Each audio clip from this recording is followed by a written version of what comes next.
The summary for from last session is as follows.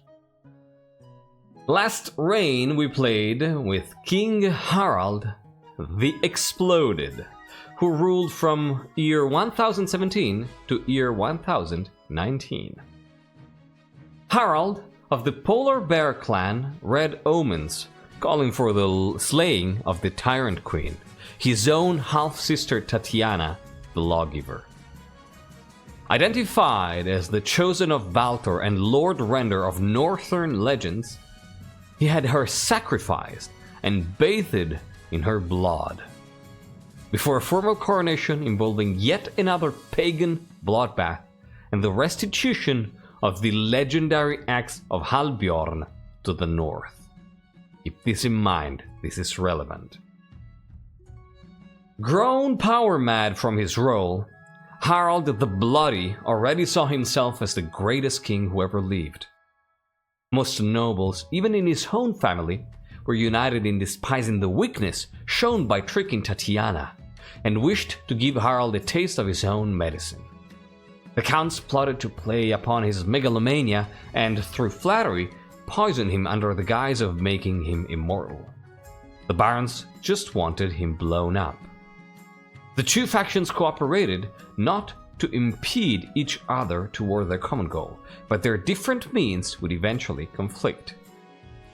As for the chiefs, not even the god speaker who had blessed Harald's rule was comfortable with him, but the Northerners were intimidated into falling in line. Harald sent the Marsh's armies to war in foreign lands as mercenaries. Wannabe rebels waited for their planned return and support, but far from the king's influence, the companies turned independent. The archbishop covertly supported opponents to the regime, after the pagan king rejected his demand to send missionaries to the March. The barons undermined Harald's authority by financing theater companies mocking him. Countess Amalia Stoy, a suave alchemist who once crushed a peasant revolt, flattered her way into marrying the king, the better to spy on him for the East. They never became close, and Harald named his bastard son as heir. It is fair to say Harald was unpopular. Baroness Lysandra Tynd and Count Bastardio had to share a silver mine. The two camps' miners played rockball more than working. Harald supported official competitions popularizing the sport. Then, seeing that the Tynd family was wealthy anyway, he had the March pay a one-time tax, pushing them further into open defiance. While Harald had refused to waste money sending more men to Chur, the previous expedition had seemingly brought back a weed, the twine root, which grew seas in the east. The king's cull was ruthlessly efficient, to the point of making potential rebels think twice. Nonetheless, the chiefs sensed that the winds was blowing, and began cutting ties with their king, ready to join a revolt themselves. But before this came to pass, the final piece of the barons' plan fell into place. The king took his breakfast in a whole half-deserted palace, and the entire building exploded. The barons had not taken any chance. In anticipation, they had even built the luxurious Albion Library of Martial Sciences, and furnished it with copies of texts kept in the palace, so that no document was lost to their wrath. After Harald the Bloody had become Harald the Exploded, the barons marched in the capital and restored order. No one dared oppose such a display of strength. That's what happened last time. Please, as usual, big round of applause to That Which Lurks for providing the summary.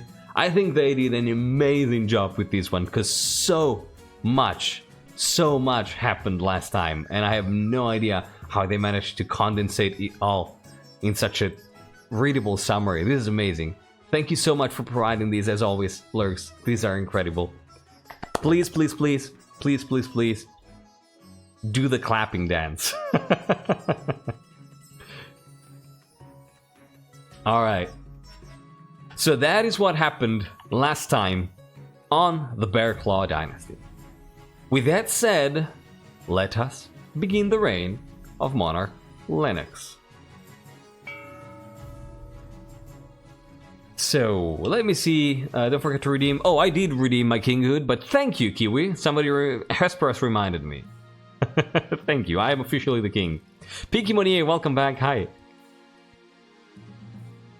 So, someone was redeeming something. Northwind, look at my character portrait. Of course, Northwind. Here you are. Chill and smiling, I like it. You definitely don't look threatening at all. And King Israel as well. Israel. Bold, entirely bold, completely bold. Good stuff, good stuff. The boldest out of the bold. It appears being spread over the entire countryside does impact the respect the king can expect to be. Wait. It appears that being spread over the entire countryside does impact the respect the king can expect to be shown. If you're thrown around in beats, right? Yeah, that makes sense.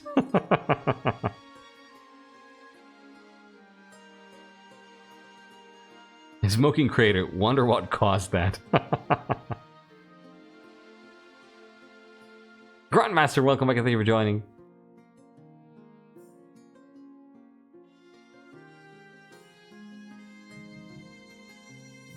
If the Barons try to go to war again, I swear we have fought wars with Hashmead and like 3 mercenary companies. Oh, it's probably gonna happen.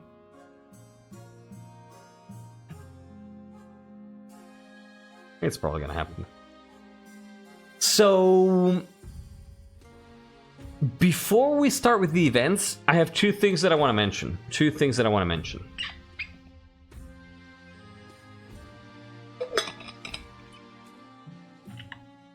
Thing number one. Sound like Kitten, hey, welcome back. How you doing? Thing number 1. In the summary, if you're reading carefully, it was mentioned that one of the first things that King Harald did upon ascending to the throne was giving back Halbjorn axe, the axe of Halbjorn, to the north. The axe of Halbjorn was a symbol of the North's submission to the crown.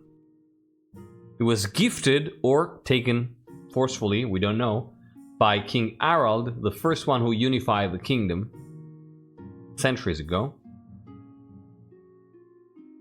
And it was pretty much a sign that, you know, a symbol for the North being loyal to the crown. The fact that the axe has been given back, I think is going to have strong repercussions in how the North plays from now on. The North, I expect, is probably going to be more independent, or want to be more independent. Right? One very derpy boy, welcome and thank you for joining. You are indeed a North. So North, we need that axe back, right? Yeah, Dragon Pete, welcome. But yeah, like, keep this in mind when we play, right? The fact that the axe is back to the North probably means that the North feels entitled to be more independent and less strictly loyal to the crown. Like, that was a very strong symbol of strength on the part of the crown, right? And the crown giving it back, yes, it fulfilled a prophecy, but at the same time, it deprived the crown of some power, of some strength.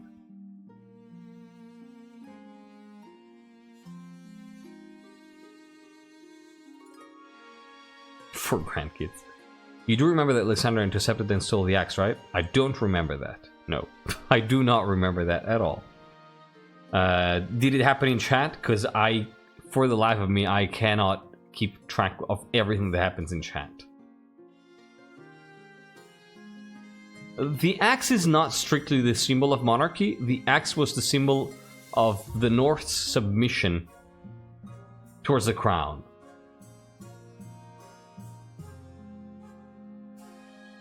Yeah, if it happened in chat, like in chat roleplay, I try to keep track of it, but oftentimes I miss stuff because I'm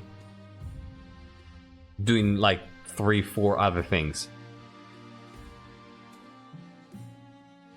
I think the event specifically stated the axe was brought to the north, but I don't know what folks are doing.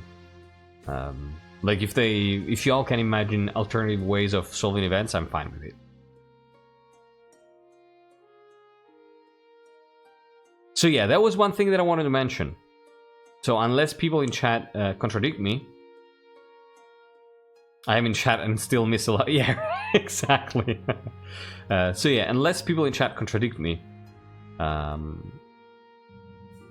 oh yeah, it would be stolen. Yeah, it's a fine line. Right? I would say that the axe is not like what matters is the axe is not with the king anymore, right? With the crown. So the crown has lost that power, has lost that leverage on over the north. So the north, I'm expecting to see a more independent north, and that was one thing that I want to mention. Thing number 2, second and last, the palace is not a thing anymore. More aggressive against the other factions, maybe.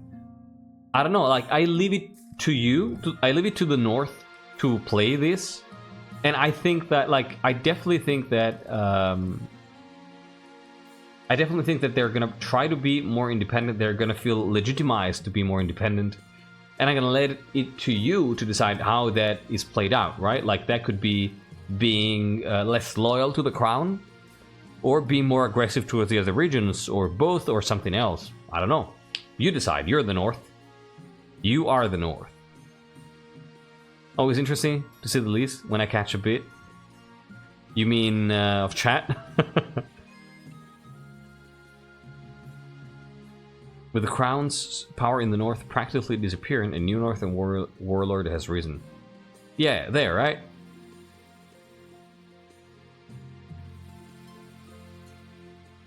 I like to think I'm a very southern northerner who uses a more royal, aka feudal, farming system.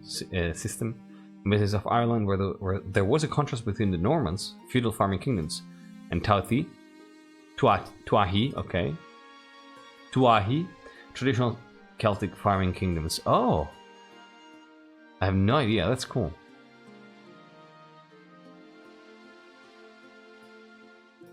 Balrog, welcome back and thank you for joining. How are you doing? You are, Balrog, a chief of the North. I don't know what's happening when yeah, you're in game, you're in game.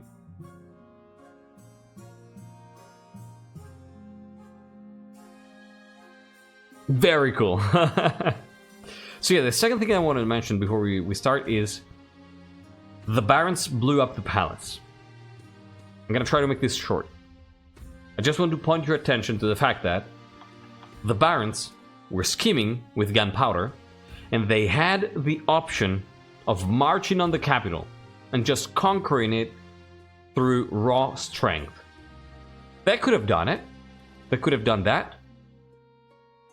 That would have succeeded. That would have been, you know, legitimate. People would have accepted it because it was a show of strength.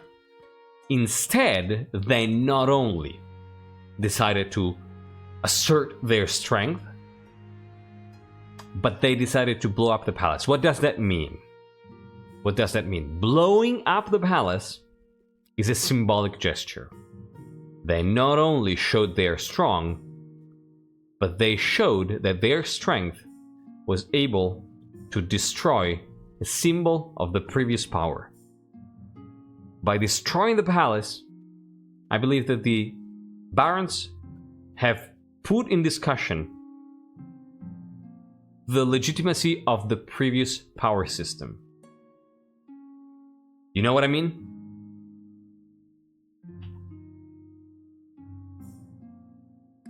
We all just having a meeting in the rumble of the council chambers. The rubble. Yeah.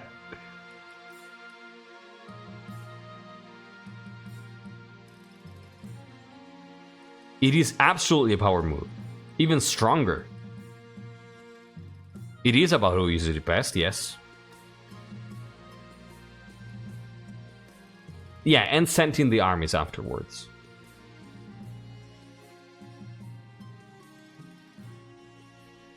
The more you go through the consequences, the more I realize how worrying it is, right? Like, this is big. This is really big. Like, they completely demolished the symbol of the previous seat of power. Like, it's a symbolic gesture that aims at demolishing the previous power structure. So, keep this in mind. Keep this in mind. I will keep this in mind as I play Monarch Lennox. This might be a turning point in the history of this kingdom, is what I'm trying to say. It's really strong. It's almost like they didn't think about the consequences of their actions. So, you know,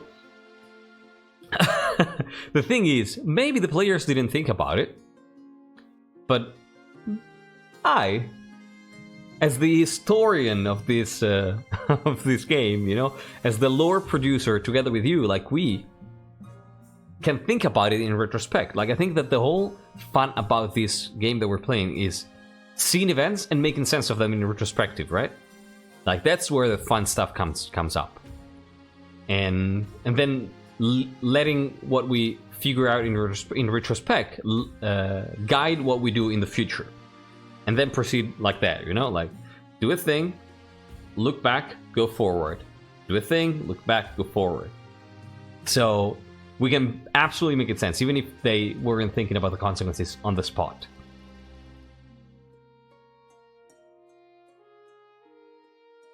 Astronovska, welcome back. Hello. How you doing? The axe will complicate things a lot for the makeshift D&D campaign. If your warlord gets his hands on it. I don't know what to do with the axe. I thought it was just in the north and that's it. Oh no, I thought about it. I just thought it was funny. Surely they knew what they were doing, future historians. Isn't that what it is, though? Yeah. Ulster Celtic King O'Donnell. It's an Ulster Celt where the most Celtic Celts, as the Normans never really penetrated Ulster, but it was also a Renaissance man. Wanted to open his lands to the Renaissance, hence it was a mixture of the ancient and the modern. That's so cool. Wait, can you give me like an year? Like time period for that? About to get food? So I hope I don't eat anyone or get cursed again. Get that food, Astronauts. I'm glad you're doing well, and happy to have you back.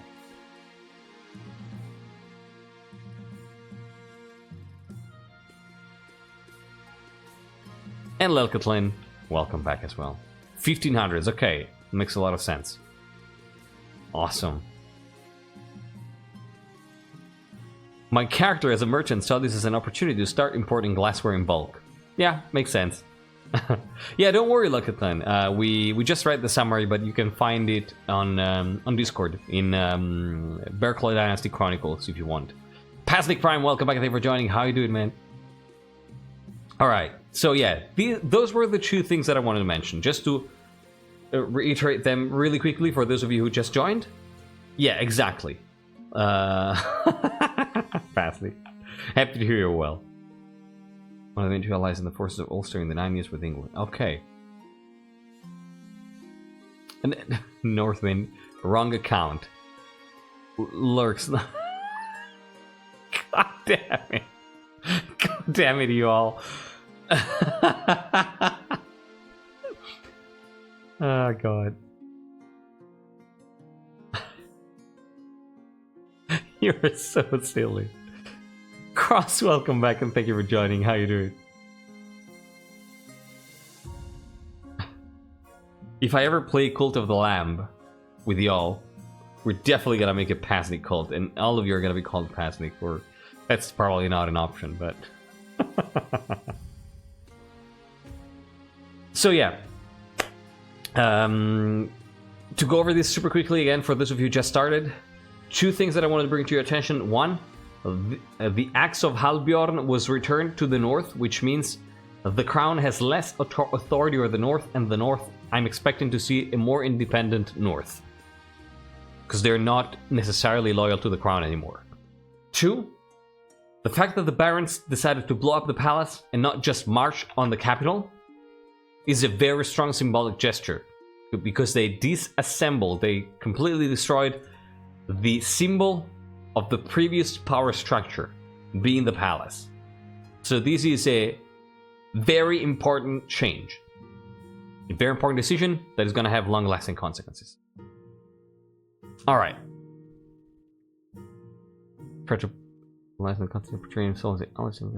Okay.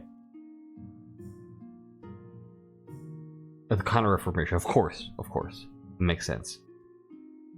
I believe if you get far enough, you have the option to name them. Okay. Alright, let's go. I think we start with a crater. Your Majesty, the explosive ending of King Harald's reign means that you don't exactly have a palace anymore. It's because we blew it up. Damn you, ninth, damn you all to the 7 hells. Vaspir is not happy about this. She's right, you are the proud owner of a smoldering pit. But don't worry, I can fix it right up. With appropriate funding, of course.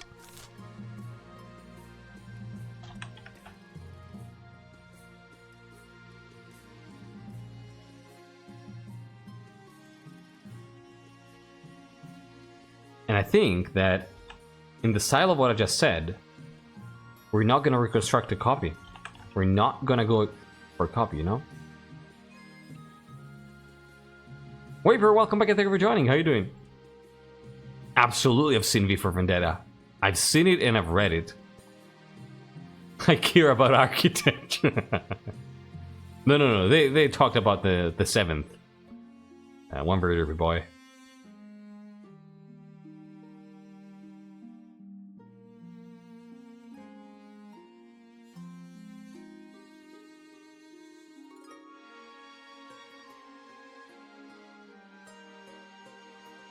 What a shame, I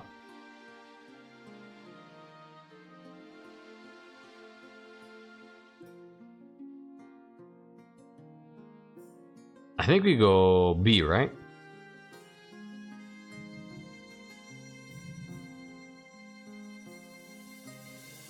Yeah. So I'm going to veto A, because we don't want that. Like, we are strongly going against what was before.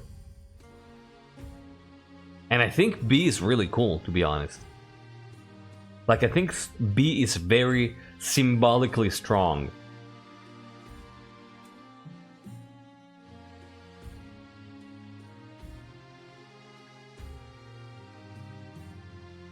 Yeah, I think I would go B. Like, if I could choose, I think narratively B is just incredibly cool.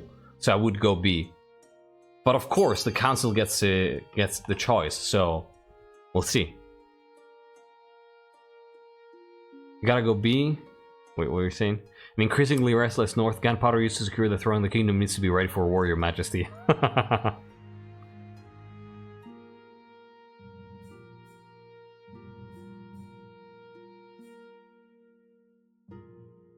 This is incredibly close. We'll blow you up too, Lennox. Oh, no way D is passing.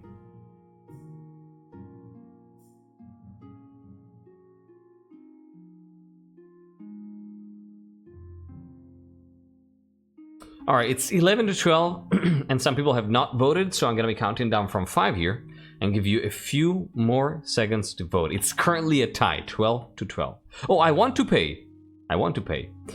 Gonna be counting down from 5, 4, it's 12 to 13 currently, 3, 2, 1. And 0.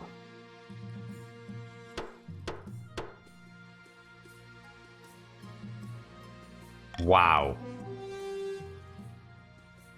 The honest Swede voted for D.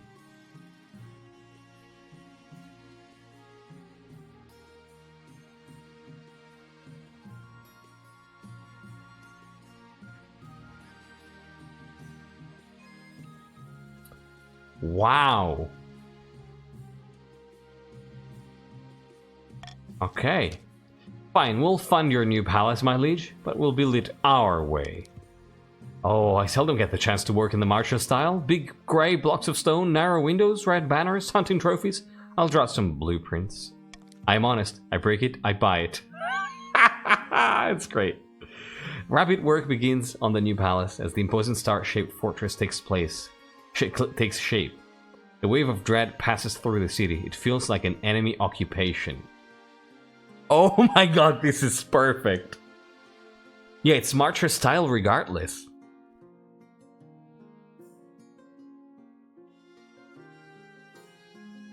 Wow. I do like that the entire rest of the kingdom decided to penalize the barons. Yes. Yeah, that's true. Is it martial law now? Not really. It's horrid. Rapid work begins on the new palaces. The imposing star-shaped fortress takes shape. A wave of dread passes through the city. Oh, shit. Oh, who's richest? It's gotta be... It's Ephra! Oh my god, with 11,000. It feels like an enemy occupation. This line is incredible. This line is incredible. It feels like an enemy occupation. Okay. Dear Queen of Towlin, we blew up the fucking castle. Gonna add brutalism to the liberation area. Alright. Let's do the coronation here. Your Majesty, you may have won the throne from King Harald, but you must still answer to the council. As is tradition, they will decide what happens at your coronation. Well, but it's my coronation. This isn't an absolute monarchy, Your Majesty. Everything has to be run past the council vote, even this. Shall we call the nobles in? Alright. So what do we do here? Host a lavish party with jugglers and fountains of wine. Invite foreign dignitaries to show off your wealth.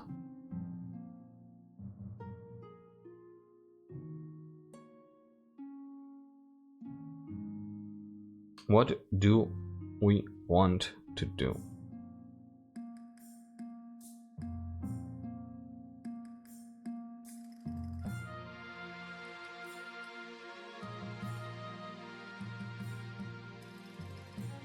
We want the banquet. We want the banquet, of course. I think it's time for the monarch to pay Reaver. Yeah, it's kind of weird. It's kind of weird.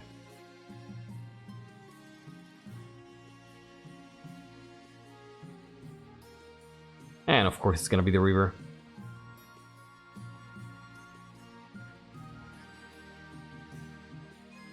Crown Master, the only one who's granting me the thing that I asked for, but everybody was going for the Reaver. Yeah, it looks like it's gonna be the Reaver. A lot of people voted for the Reaver. Electri voting for Lavish Parade. Then we have Pinky Monier, Handel Gamer, Darth Von Doom, Lexiclan, Honest Swede, and Northwind voting for foreign dignitaries. And Braden, welcome back. I meant C. Damn it, Grandmaster. I believed in you. Let's go. Couldn't see the vote because of all the rebels. It is decided. The monarch will be thrown in the river. And so it begins.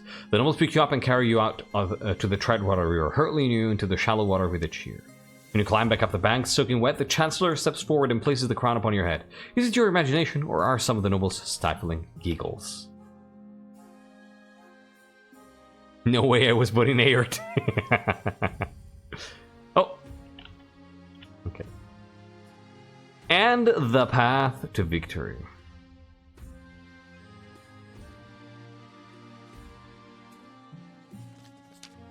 Oh, that's so cool, honest Wade. I saw what you're... I absolutely know what you're talking about.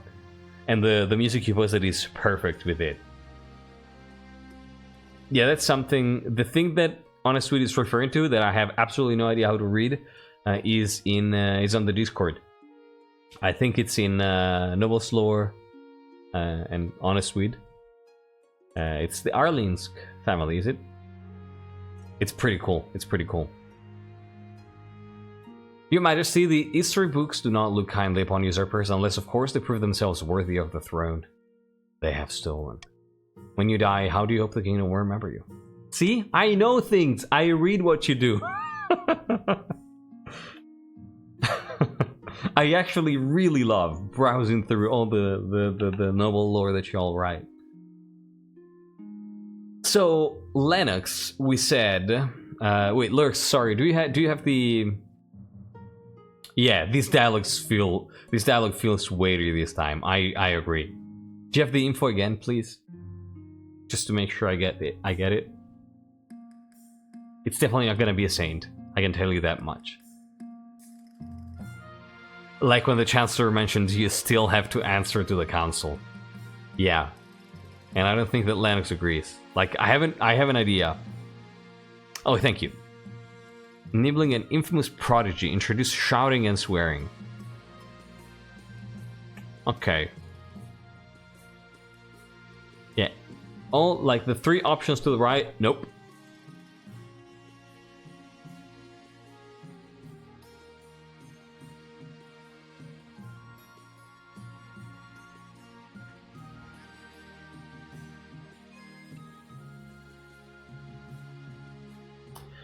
Yeah, right? Yeah, right. So... Not the ones to the right. Authority... It might be authority.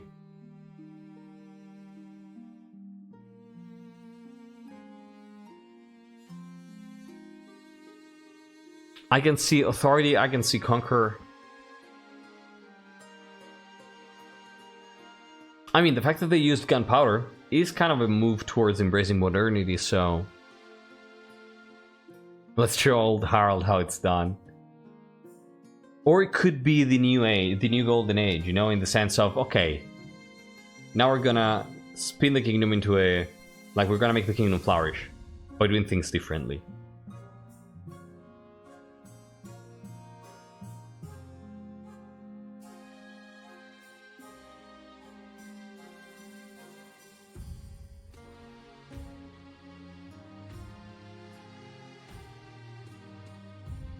Okay, let me think here. Greatest monarch world lived is very easy. You know, it's an easy choice. As a conqueror. So what does Lennox want to do here, right? Like, they blew up the freaking palace and rebuilt it in marcher style. What's on their mind? What's on their mind is my question, right?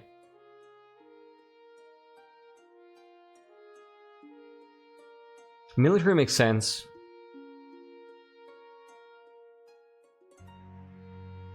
Yeah, like, I definitely see reformations, yeah.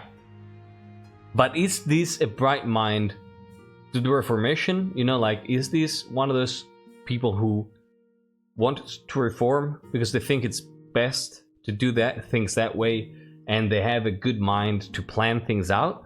Or is this someone who wants to impose reformations over other people, right? I think the latter. Yeah, I can definitely see Conqueror and Greatest Monarch.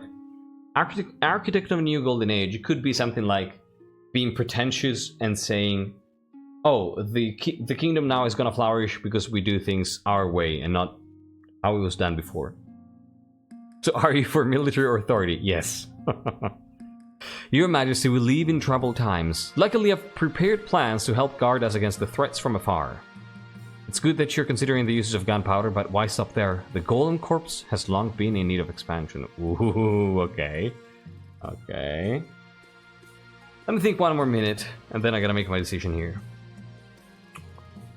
Monarch Lennox. Monarch Lennox. Blowing up the palace. They get a lot of gunpowder, they blow up the palace, they rebuild it in marcher style.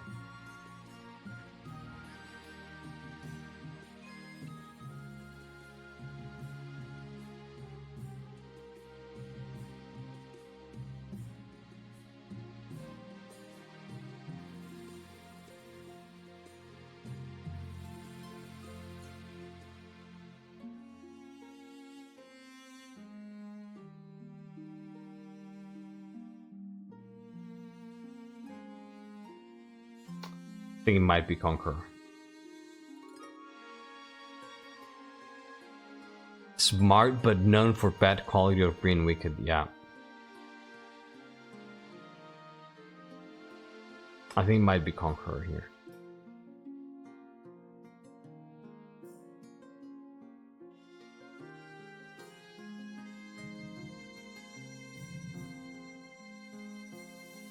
Never thrown into the river again.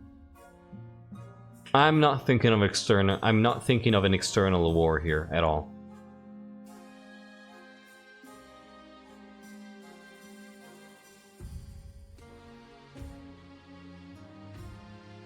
No, I'm not thinking of war.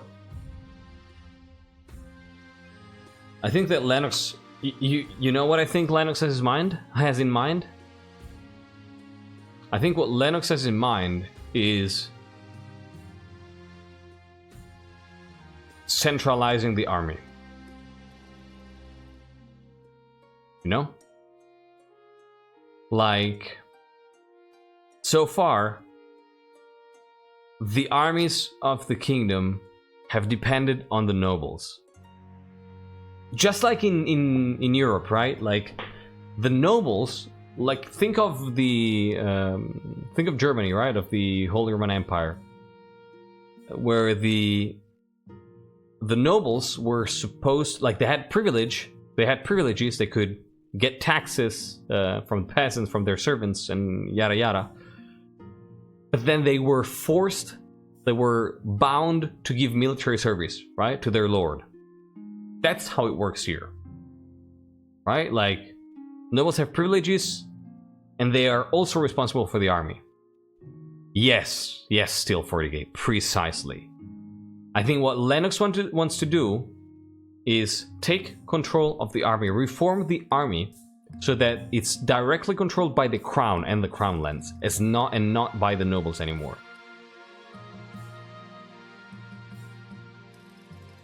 Yeah. Yeah, I think that's what Lennox wants to do.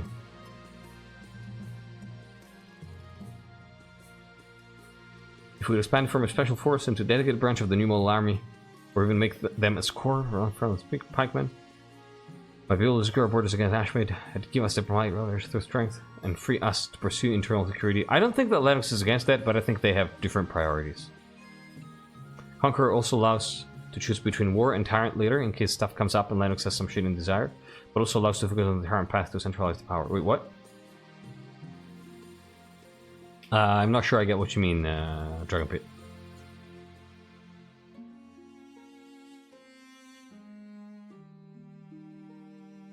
Not my personal army of knights. Excellent thought, my liege. If you ever wish to hear my thoughts on our military, the Black Spire is always open to you. You have my word that I have nothing but the kingdom's prosperity at heart. I hope that's the case. We have some old marcher army reference we can lend you, yeah. Cousin, here's the list. Don't forget the house motto, and our arms shall be yours to command. Dragon Pit's referring to the results of succeeding the ambition. Oh, I don't remember.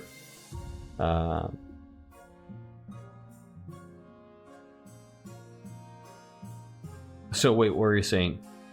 Conqueror lets you choose between war and tyranny. So you're saying that Conqueror allows us to choose between outside war and grabbing control of the army, right?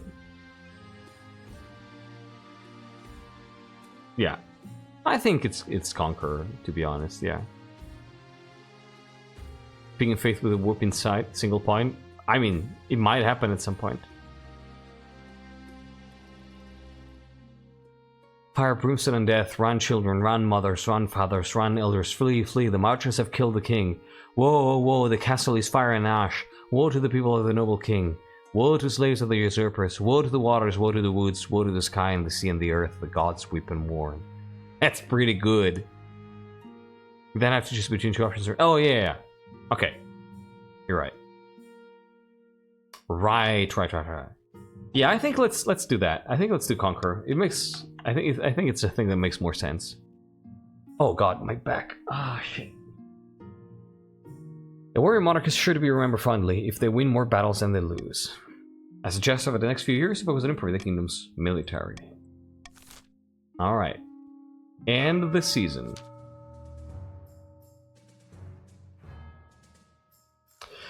Sabine of the Hesperus bloodline, well-known former bandit, stands before a blazing hearth, roaring with arms outstretched. What a coup! Lennox now sits the throne and the barons are in charge, but the other regions will already be scheming to depose him. Do we stay loyal to the new monarch or cut our losses and put me on the throne instead? Yeah, what do you want to do? Do you want to support a former bandit or Lennox who blew up the palace? Huh, barons? Do you want to be loyalists and aid the monarch who is trying to revolutionize the kingdom? Or do you want to use subterfuge or start an uprising to dethrone them?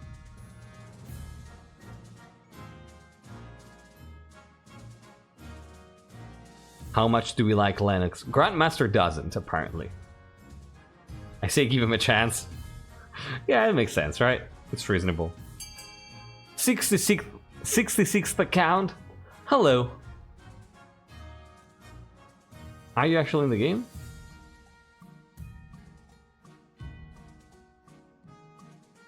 No, you gotta join. Oh, you're a Northerner. Mario, hey, how you doing, Mario?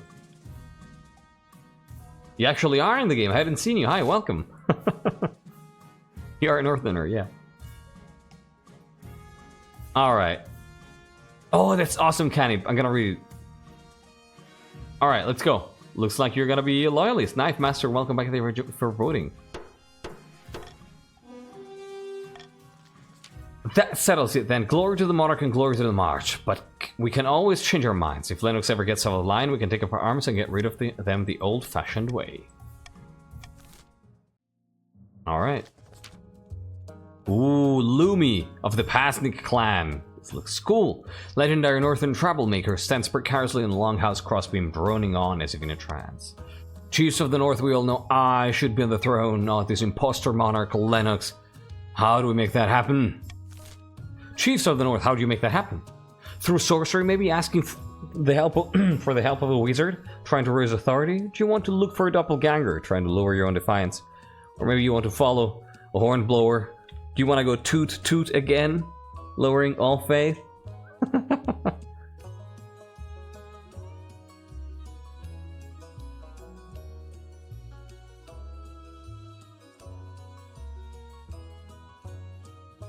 Which schemes can actually bring down the palace? I think only gunpowder. No, actually gunpowder and hornblower. No? Doesn't hornblower also do that?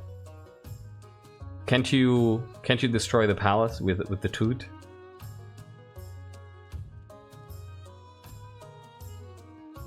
Right? I think hornblower. Oh my god. Will they actually toot though? Yeah, that's the question. It's tradition. Well, let's go. Oh my god, if you destroy it immediately after. Oh my god. This game blows. Okay, like the walls of Jericho, yes. Hornblower it is. The chiefs plan to dig up Othel's legendary horn again and use it to take over the kingdom. First, they must win the favor of the gods by diminishing the kingdom's belief in the Nine. Do Ice Giants count? I don't know if they destroy the palace. I don't think so. To advance their scheme, the chiefs must lower the combined total of all regions' faith. I mean, it's done. Valentine of the Darwish Lurks dynasty, of course it's Lurks. Eccentric Eastern enigma leans delicately on a podium, sighing. My fellow counts, in ancient times, this was its own proud kingdom. We can bring back the stays of glory, but not while the false monarch, Lennox, wears the crown.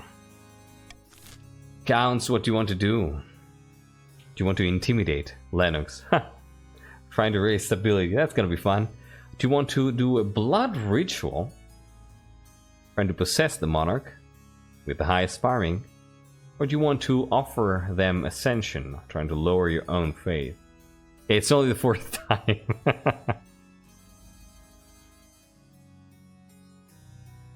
They've got it in the basement this time, what could go wrong? Did someone say bird brain time? It might be the case. Yes, they did go hornblower again, yes. Yeah, I don't think we've had ritual here. Alright, let's go. Yeah, it's indeed B. Even Cross voted for B. The Count's plan to summon an ancient famine demon that will devastate all other regions, paving a clear path to the throne. First, they must ensure the East can withstand a famine. To advance their scheme, the Counts must be the region with the highest farming in 4 seasons. Let's go.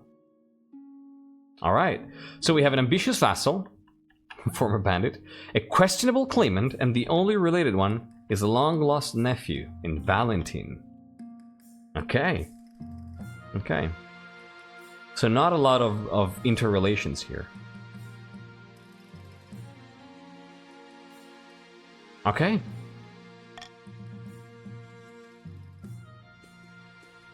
So what do we do here? Unity? No, definitely golden choice.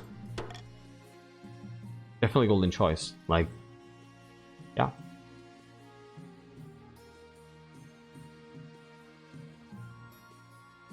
There's no loot in this timeline, yeah. It's so unfair that Counts have no bring down the palace scheme. We should all bring down at least one palace.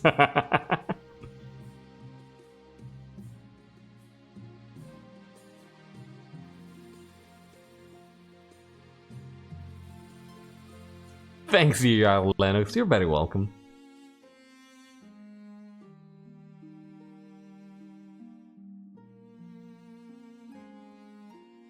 So let's go with the... Yeah, well, let's go with the proposition.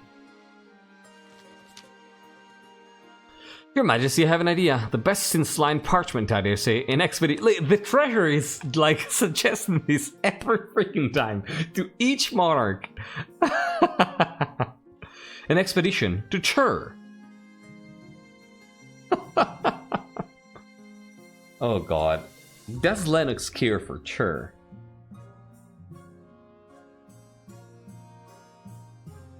It's tradition like the hornblower scheme, yeah.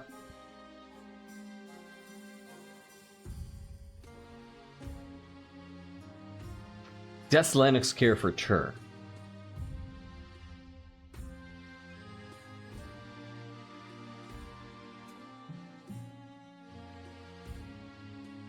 I don't think so. You have too much money, you know that means Chur? Yeah, I don't think Lennox cares about Chur, to be honest. I think they're gonna be spending each and every penny they have in trying to centralize power. Could be used to keep nobles distracted while consolidate power. That's true.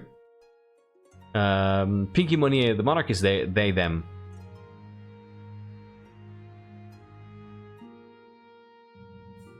Exploration could mean innovation.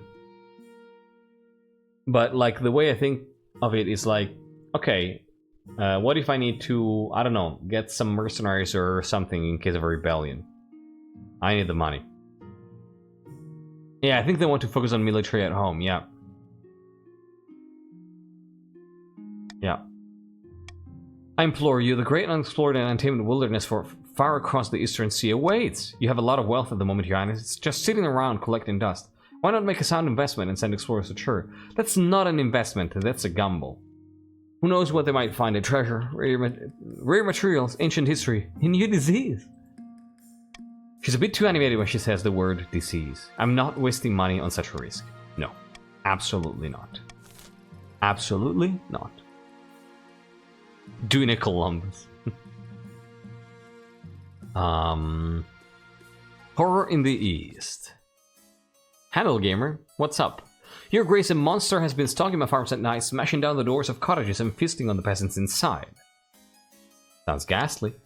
Only if you have seen the beast and lived to tell the tale. The survivors tell a garbled story about gleaming fangs amid a mountain of blood-soaked fur. Yeah, not this time though. That's a good quote. This is the first time Treasure of the Second suggest. Oh, right. This is Treasure of the Second. The consequences of misspelling. Yes, Solin Leondorus, welcome back. How you doing? Hornblower again, yes. I don't think you're a werewolf. No, no, no. Who you think it is? You. Boom, there you go. Just because you asked. Yeah, it's another noble.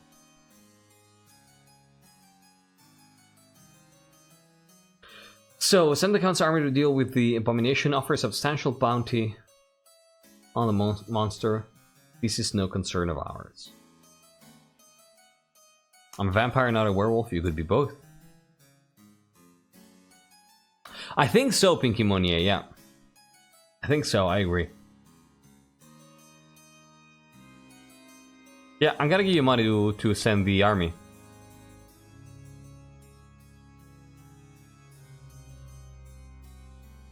Yeah, I'm gonna give you money to send the army. Vote A to get free money. Cloverfield, welcome back and thank you for joining. How you doing? You got a 20.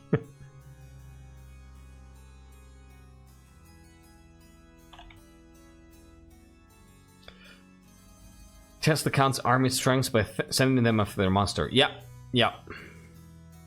Yeah.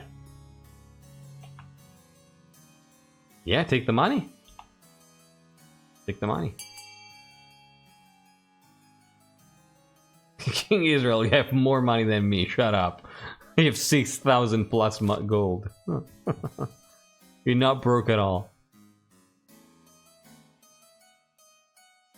Lelkatlen, on the other hand, has 0 freaking money. So, yeah, Lelkatlen is broke. Not you. Alright.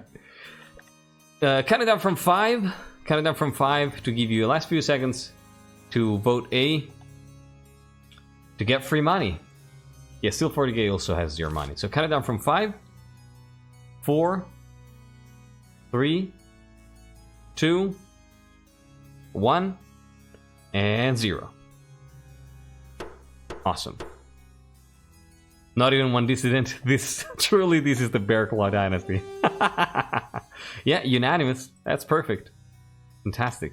I'm glad you agree. Well, fuck. But this is a strong show of power, right? The regiment marches in circles for weeks through swamps and mud, but fails to hunt down the elusive beast. When they return, many soldiers appear to have brought back some manner of disease from the bog. They are coughing, pale, and too weak to hold their swords. Yeah, I think this might be the first unanimous vote in a while. Or of the dynasty, you mean, right? Meanwhile, the monster's attacks continue to menace the east. You hear reports that it no longer confines its attacks to the night time. Soon, peasants are too afraid to tend their crops, which lie rotting in the fields. That's not good.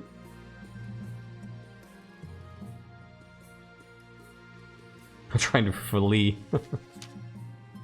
This is why... Exactly still. Exactly still. This is why... Like, Lennox was kind of hoping for a fail. To say, this is why we need a professional army.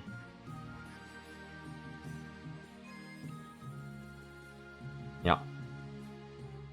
Good news, Your Majesty. I have received a vision. I saw you bathed in holy light, blades and missiles crumbling to dust before they could reach you. You do not need to recruit an honor guard. The Ninth God will shield you from all harm. I've never seen the Ninth protect someone from a sword through the chest. You need tangible guards, Your Majesty. Yeah. Definitely. Speaking of failings, Your Majesty, I apologize if I seemed overly sinister when we spoke. I didn't want to seem manipulative or like I want to play the political game. I agree that we need a strong army. I just highlighted the wrong advantages. It's good of you. It's good of you to come back and make that clear.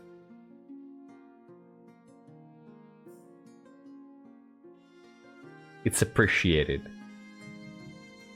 The Monarch is absolutely bold, yes. And this recent business in the East proves we both face the same problem, regardless of what we focus on. It is easier to integrate golems with a more central army. Absolutely. Yeah. It's not a for all the counts are weak. Your Majesty sounds like they need to stop writing poems and practice their swordplay. So what do we do here?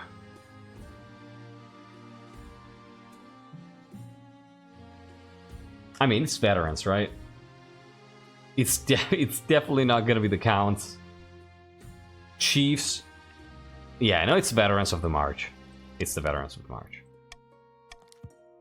Foolishness! Do you not trust the protection of the Ninth? This kingdom grows more faithless by the day. Yeah, true. The veterans arrive a few weeks later. They march into the throne room in perfect formation before lining up behind their throne, hands on their sword hilts. Each soldier sports a bigger scar than the last. And I think it's the same honor guard that Lennox had during the coup. It's the same group of people.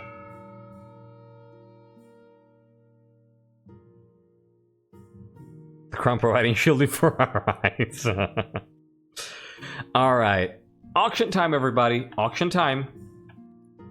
Let's go! Exclamation mark fund followed by the letter of the building you want to fund, followed by the amount of money you want to spend. Your options are raising trade for the barons with A, raising stability with B, lowering farming for the chiefs with C, lowering authority with D, raising farming for the counts with E, raising faith for the counts with F.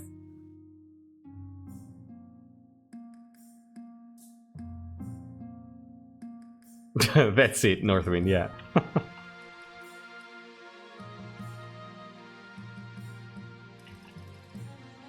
I'll let you know when there's 20 seconds left.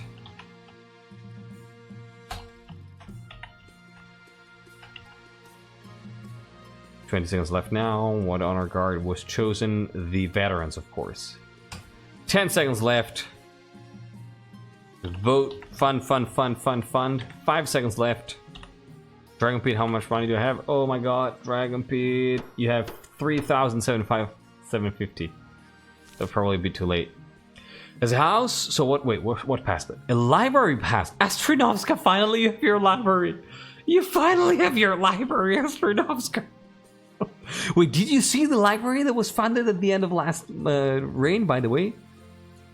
And Vaspir funded an aqueduct. I'm gonna read that in a second, Steel. Good job, Astronovska. Finally. Albion's library, 27,000 gold. All of them. How many libraries do you need? Yes. As a house formed from former military personnel, I have two organizations to offer the centralized army: the Steel Sharpshooters, a skirmishing rifle troop, and the Steel Engineer Corps, who currently are being used to upgrade my own martial lands with proper fortifications. That's fantastic. Yeah, we're gonna get both of those. Yeah, they can train other troops. The Kellenberg Tribune reports, Fortress Palace constructed in the Crown lands as Monarch Lennox rescinds martial law. Proposed expedition to Chur vetoed as royal focus shifts to rampaging horror in the east.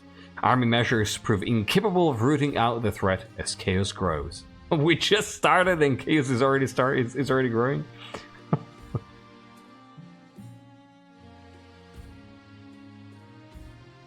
Alright, let's go. It's probably not used as much because it was founded by account. Oh, that's probably sadly true.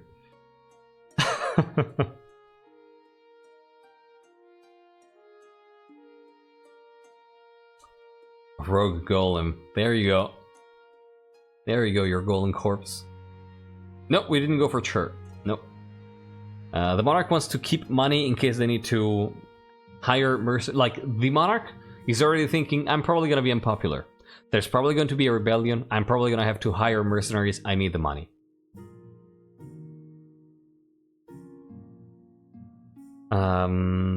Spouse. Your Majesty, it's important you find a spouse sooner rather than later. I'll take the liberty of finding eligible candidates. What is your preference? Any. Thank you, Your Majesty. I'll send our messengers to the most influential noble families in the kingdom. Oh, Thrifty the second. Oh my god, Thrifty.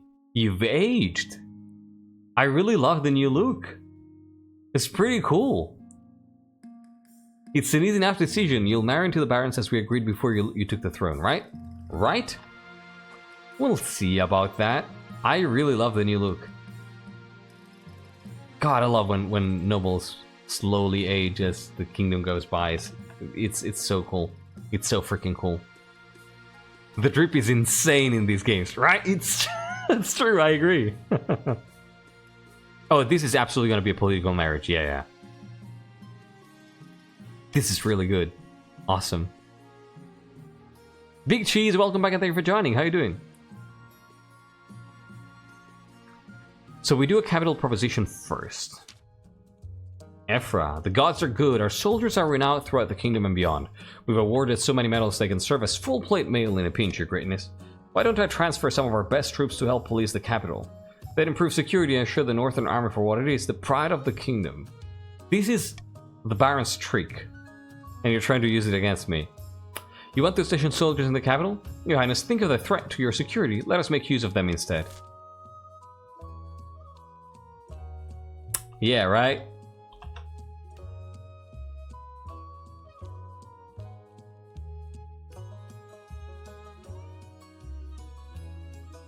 I'm gonna give you money to send them to help the counts. Absolutely. Absolutely. Yeah. I'm gonna give you money to send them to help the counts. Yeah. Like, no question about this. No question at all. Interesting challenge for Lennox? Easy solution there, right? No, oh, mere metal but scars. What about metal scars? Yeah, exactly, Northwind, yeah.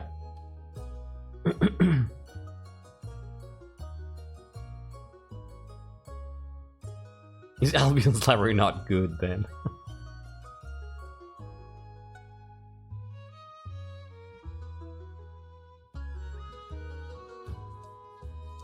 Yeah, I agree, Darth. Metal scars are the best form of scars. Ephra, take care. Have a great night, and thank you so much for stopping by and playing. Hope to see you again next time. Have a great week. My troops will not go no matter what your weak-willed cowards say. If you don't like it, you can die by my axe trying to change my mind. It's fine. Not everybody has to go. Yeah, Divine Marauder and Brayden just refuse to help you. Alright. You've had enough time to vote. Let's go. Order them to help out the counts. Grumbling, the chiefs send some of their lesser decorated troops over to the east. The northern soldiers soon whip the local troops into shape. As rugged northern warriors parade proudly through the villages, eastern peasants flock to admire them. Keen to learn axe throwing and get their own tattoos, many join up in the spot. Cows go unmilked in fields unplowed, but the army ranks swell with enthusiastic recruits. Fantastic.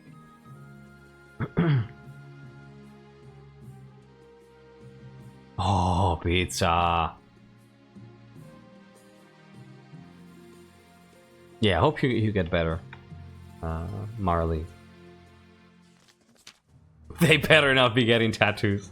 Oh, it's okay. They're gonna get tattoos in places where you cannot see them. You get what I mean? A rogue... Oh, Lelkatlen, hi. A rogue golem has crossed into our territory over the Ashmedian border, Your Highness. This could be an exciting opportunity. I know precisely what's exciting about this. So, heresy. Tattoos are cultural until they are culturally appropriated.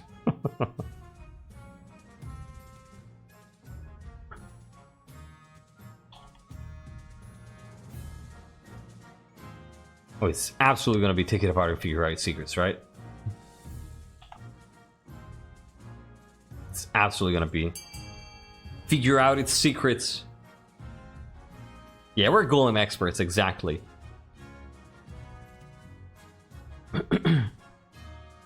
Leave it alone. Why do you not want to take it apart? Of course a golem court. thought he would all go with B. Yeah, I know.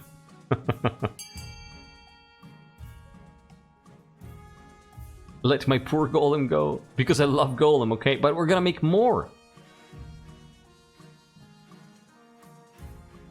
Oh, hi, Priya. Catty Banana, I'm glad you're enthusiastic about these. Alright. Let's go. Sorry, Solid.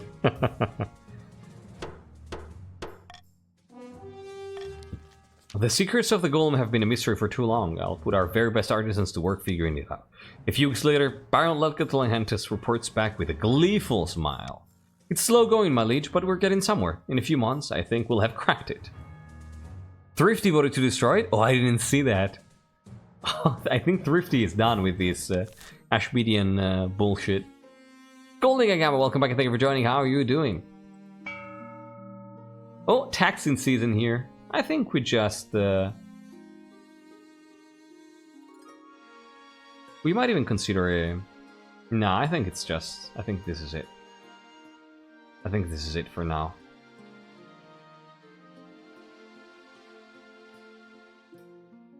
I might consider a bribe here, actually.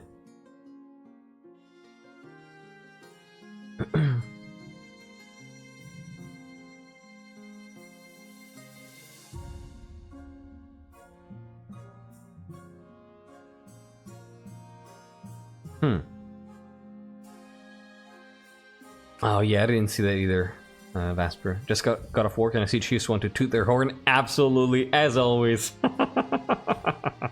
Glad to hear you're doing great. Welcome, welcome. Always happy to have you. I hope work was good today.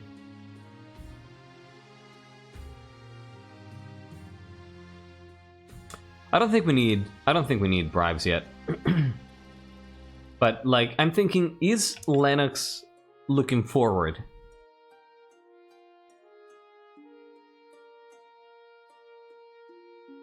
You know, it's like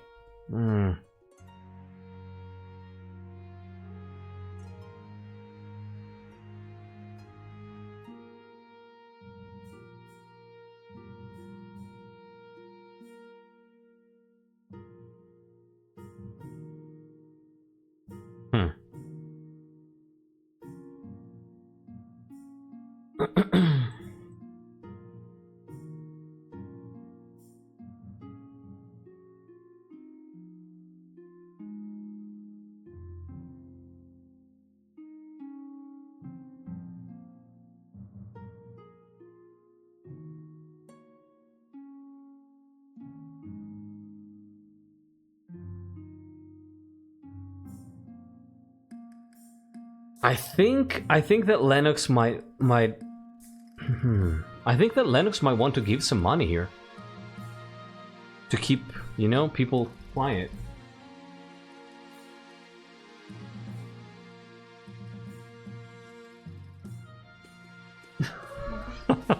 Yeah. I think Lennox might want to do this. And I think that what Lennox is thinking is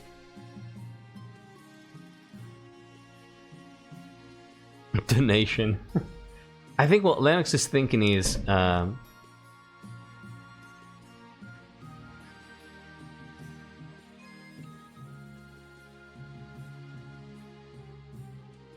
yeah, that is reasonable.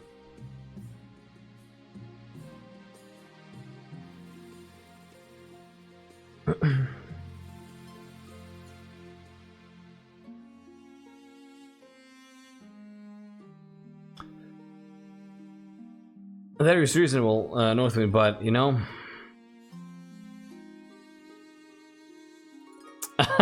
yeah, no, Lennox is not talking in third person.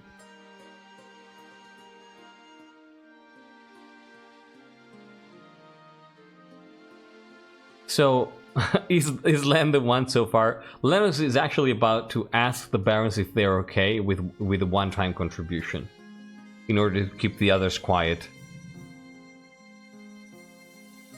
And the Barons are absolutely free to say no. The Barons are absolutely free to say no. It would be a one-time thing.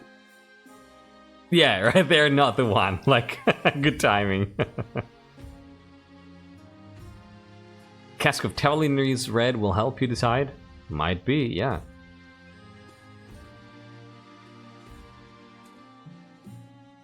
Just this once, it'll be fine. Okay, I see a couple of people being okay with it. We gave a one-time contribution when we built... Yeah, I actually wanted to pay for that one. That was the council. This time I permit it, okay. I'm fine with this. If it's needed, it's okay. Okay, okay. Then I think that Lennox would plan ahead. I beg your pardon, my liege, my coffers. I know.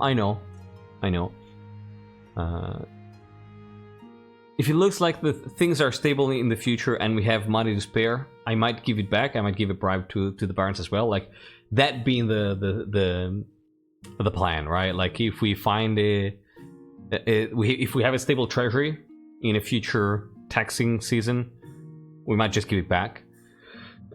But now it's just to keep the treasury high and stabilize the other region's moods. I'm perfectly fine with this since you asked permission. No, like that exploded fellow. True, true. Okay. Maybe you should ask the less fortunate barons? What do you mean? Yeah, that's the might, right? That's the conditions. Like if the treasury stays stable and we can afford it, yeah, I'm gonna give it back. Okay, let's do it then. I think that Lennox then, after having had a conversation with the barons, proceeds this way. Plans ahead. There you go. I have a feeling that Lennox might be the end justifies the means kind of person. You know, like they have a very clear objective in mind. The true monster.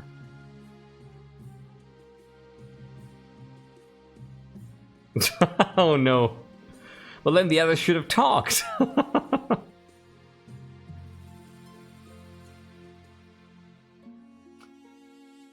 So, well, you ripped a defenseless golem apart. Oh shit. Don't make me feel sad for a golem, please. Alright, still 40k is pretty freaking poor and said yes. That's true. So,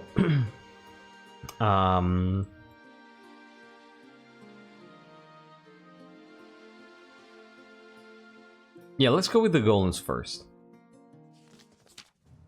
Let's go with the golems first. We've cracked it, Your Majesty. Golems are powered by scrolls imbued with the words of Kaldovaga, the Ashmedian machine god. We could build golems of our own, but we'd need to pray to Kaldovaga too. Need I even say it? Heresy! 0 out of 30 fame. Allow it, but the barons must donate massively to the church. Allow it, but the golems must be powered by the prayers of the to the 9th. I'm gonna give you money. Go loud without restriction. I'm going to give you money to allow it without restriction. Easy decisions for Lennox. Vaspir is so against this. Vaspir just doesn't like this. Why don't you like it, Count Vaspir? And Count Reaper.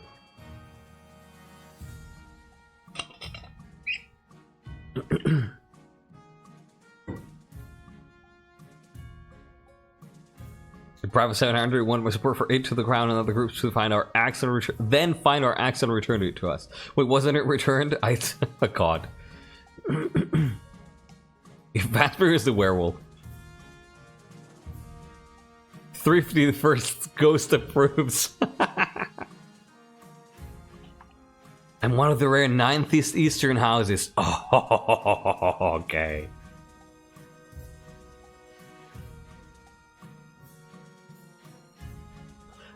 You know, that hasn't been cleared up, Divine Marauder.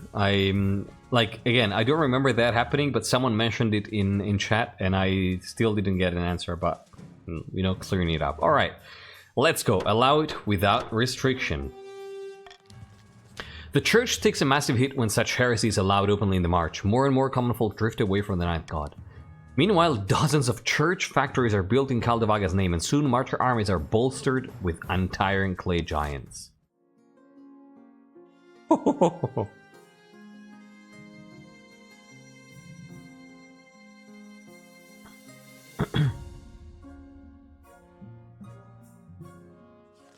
When was blood discovered? Remember when I came to you with the word of a monster preying upon peasants in the east? It's difficult to forget, yes. I have reason to believe that the culprit may be one of my fellow counts. Count Cross, to be precise. Count Cross? Where are you, Count Cross? Pacific Rim fight between barons and the eastern monster. The peasants believe that Count Cross transforms into a colossal, bloodthirsty beast once every 7 nights. Bah! Haven't really sent us personal history during King Hal's reign, but yes, the axe was intercepted and replaced with the perfect replica. The replica was sent to the north. The original axe is in Hill Keep as of the moment. Okay. But still, the Northerns think that it's the original one, so, you know, it's fine. The North still feels legitimized to be more independent. Güntargnusk, hi! Welcome back, thank you for joining. How you doing? Happy to have you. Hello, hello, hello.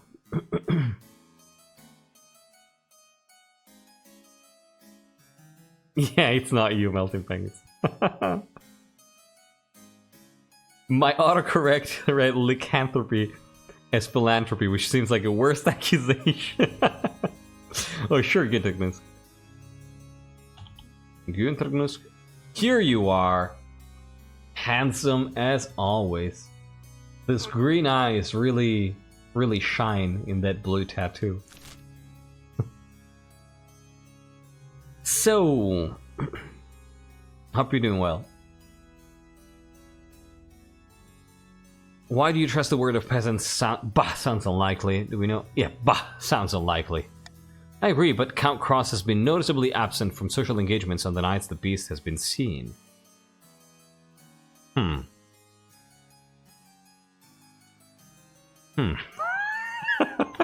You and you. I feel like we started a trend, like with this bah. Like, from time to time, I'm lurking on some other people's channel, you know, stream. And bot comes up and people start typing bot in chat as well, and I'm like, what have I done? He hasn't been coming to our demon summoning parties. He must be a monster. Cool stuff. What should I do? Bot is now a staple of King of the Castle. Yes! We created a trend.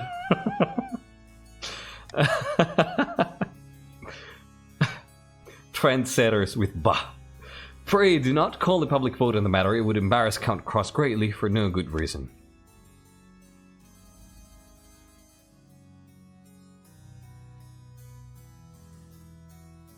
King of the Battle. I see it almost every game now. Really? That's awesome. Yes.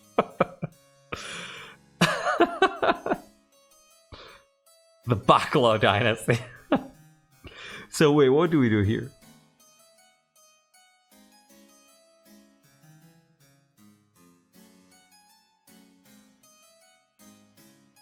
Oh, this is dangerous.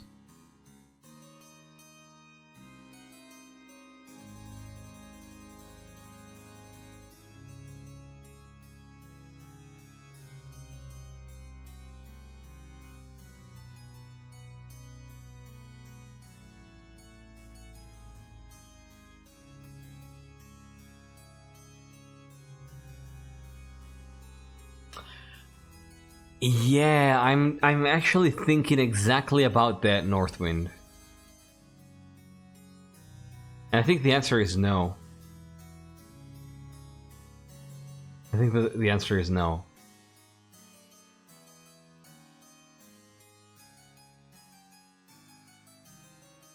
Lennox, maybe.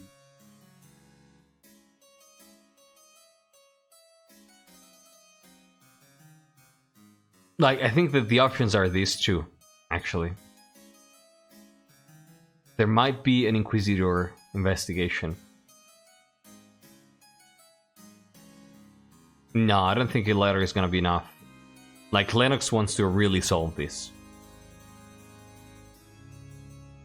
Yeah, it should be put to a vote. The council, of course, is shocked at the revelation that Count Cross is responsible for the horrors in the East. Infamy libel. I am innocent. I don't know. Honest, sweet, I'm sorry, but no, we gotta resolve this. Send a team of Inquisitors to investigate these claims. Arrest Count Cross at once. Order Count Cross to keep control of his condition. So, this is not an option. This is not an option. Like, Lennox wants to resolve this. Like, they don't want to leave this hanging. And I think what they would want to do here is probably investigate. Investigate because so far we've had this accusation come from peasants. And peasants are not the most reliable people, right? Like, do we really want to arrest the count and noble out of the word of peasants? No. So I think we send a team of inquisitors. I think that's what Lennox would want. They don't have a lot of humph, you know, of leverage nowadays, but they're still professionals in what they do. And it's like sending, you know, somebody from the crown. Arrest them, see if the killing stops. If they do, then the count is as good as guilty. Might be the case. Yeah, that might be the case. But still, like, we're talking about a noble here. Like, we're investigating. It's still not ideal, but it's something. Like, it's showing some respect. I appreciate the council going for this. It's a formality. It helps ease tensions as they still have some authority. Exactly. Let's go. Send a team of Inquisitors to investigate these claims. A team of Inquisitors are dispatched to investigate the claim that Count Cross sometimes turns into a monster. You would have voted A either way? Okay. Hopefully, of course, you're a 90s. Hopefully they return intact. The counts, of course, register their disapproval that the church is meddling with their private affairs. Of course. And here we have eligible options. I have found 3 potential matches for you, one eligible young candidate from each of the kingdom's 3 regions. Yes, I know. Let's see the eligible candidates. They whisk away the cloth from the first portrait. Oh, this is Magnus, firstborn son of the Northern solidly endorsed clan. He's your typical Northern lad, big, brawny and honest, in the same way an axe to the face is honest. So, why did you send your son if you were so upset with me murdering a golem? Huh? Despite that, he's clearly got some brains. He's an avid reader with a vast library. People say he nurses a grudge, though. Okay, I can see the appeal, I suppose. Why did you send your son? This is Xenia, the eldest daughter of the Eastern Darthfondum Dynasty. In her youth, she ran off and tried to join a circus. They found her in the end. Thank the Nine. A Fondum. A Fondum.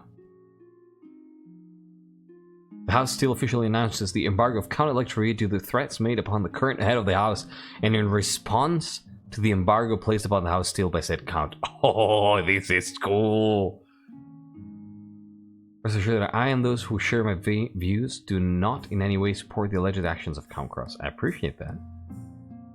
Magnus is my cousin, I suppose. Oh, yeah, solid. Let the embargo wars begin. My son has the right to offer his hand to whomever he wishes. I'm not vetoing this marriage option. So individualistic of you. So chief of you.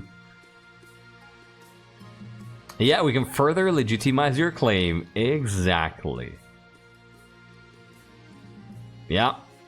I'm thinking precisely of that. Thrifty and Dragon Pit. Is being a clown appropriate or worth being disinherited over?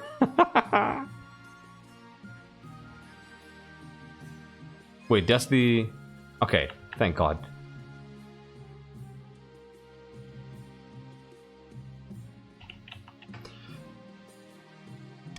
She's lost half the family fortune in the gambling halls. Unfortunately, she's always planning something. They say schemes within schemes. And finally, we have the Marches offering Ulrika, scion of the prestigious Clofeu bloodline. A typical baroness, really loud and brash and self-absorbed, but mostly well-meaning.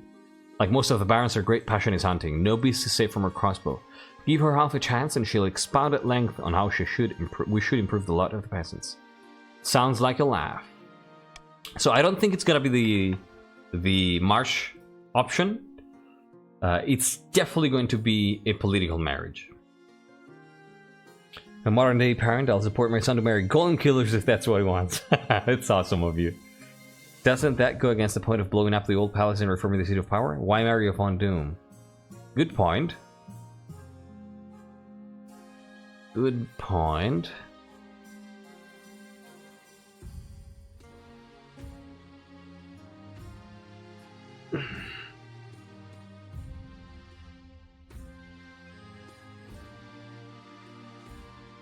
I mean, it's purely political and to keep spirits down.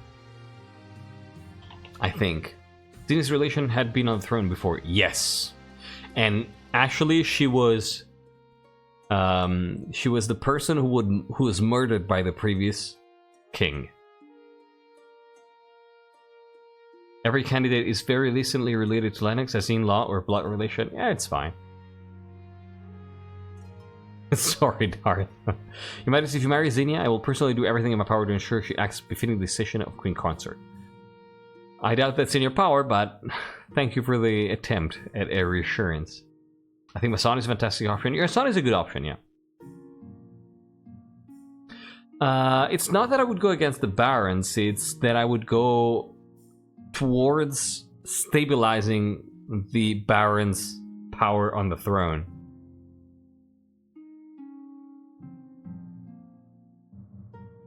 Yeah, marrying Xenia would mend some bridges, yes.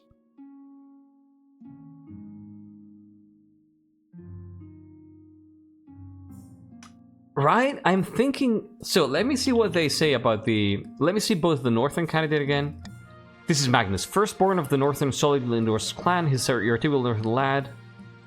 Very honest. Big brains, avid reader. People say he nurses a graduate. Like, this would be the ideal option. But let's see Xenia. Eldest daughter of the Eastern Darth Von Doom dynasty. In her youth, she ran off and tried to join his circus. They found her in the end, thank the 9th. She's not great. She's not great. This might be like the granddaughter of like Tatiana's sister or, you know, or sibling. So grandniece of Tatiana.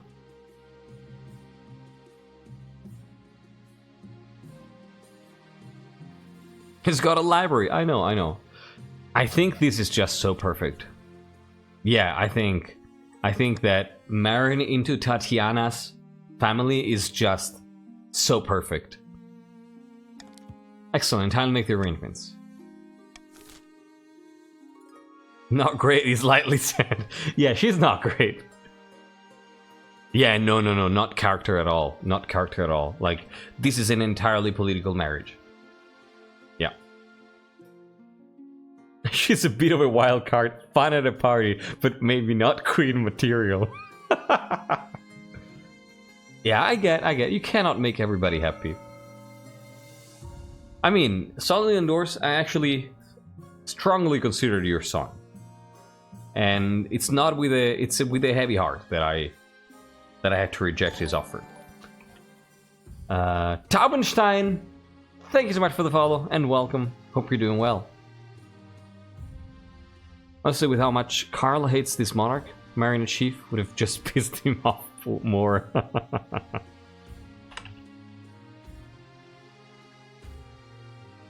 Xenia is a bit of a mess, yeah. Melting penguins, thank you so much for stopping by and playing with us. Have a great night and good luck with the long day tomorrow. See you on Friday, hopefully. Take care.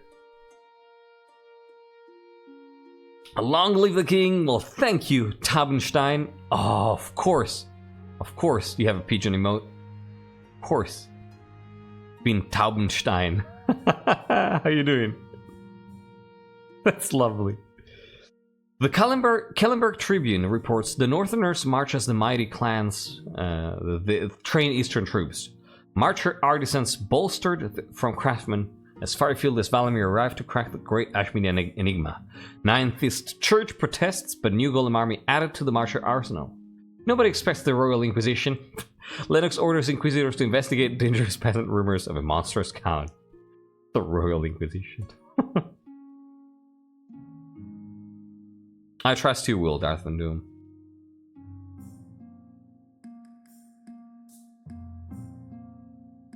Yeah, that's true, Vaspir, but you know, it's all about the bloodline.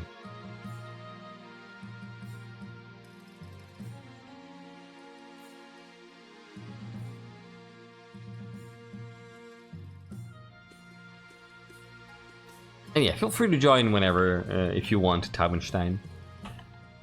Alright. I think we're good. We might go for Call for Unity here. It actually sounds fitting. It actually sounds fitting. Let's go. Because the Monarch kind of wants to the regions to unite somewhat.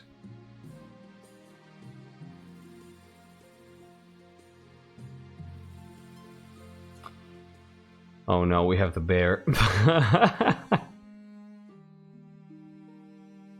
Well, let's go with the Inquisitors.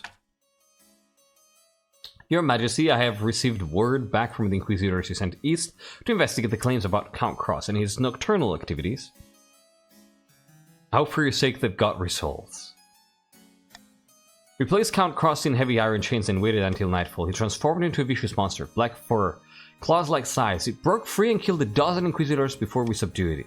It is clear that Count Cross was a devil worshipper, cursed by the ninth god for his sins. We request permission to burn him alive in the town square. Burn, burn, burn. That's your answer to everything.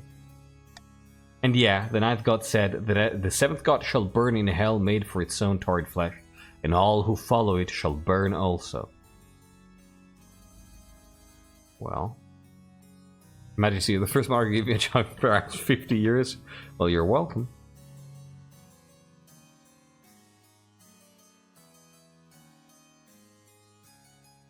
The council won't like that. I should hold a vote. The ninth god is watching, Your Highness. Do not think you can defy his will.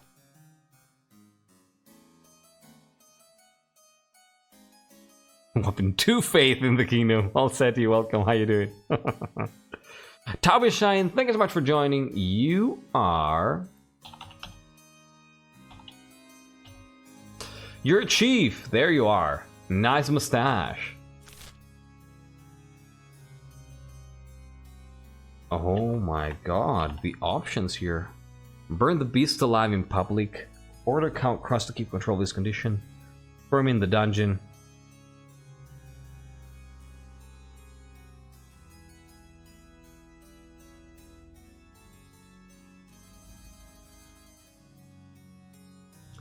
So we veto this.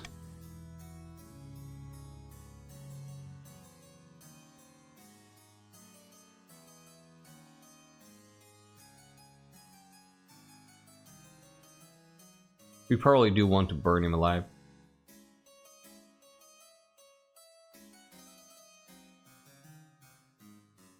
Everything is fine. Everything else is fine. We don't do that though. We don't just wave it off. Vote, council, vote! Damn, solidly endorsed. Wow, harsh. Chief of the True North. By the way, wait, let me read this. Your Majesty, in the interest of honesty, I feel I should be honest. This incident is not an isolated one. My fellow counts plotting a scheme with dark magic. Please take care when dealing with the East. Good to know. Good to know.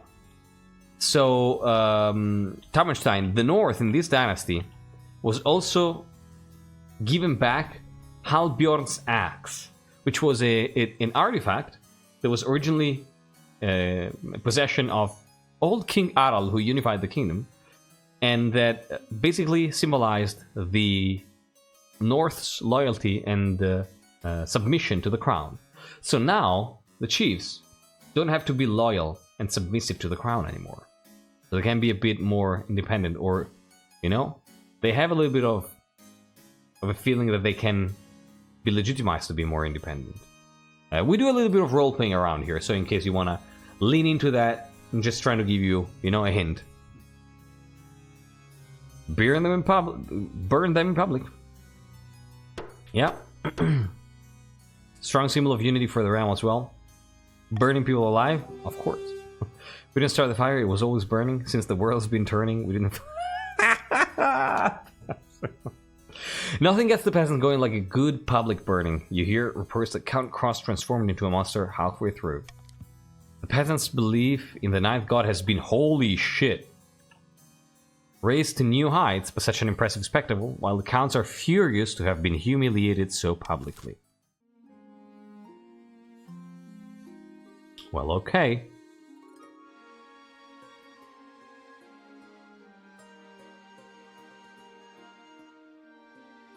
Wow.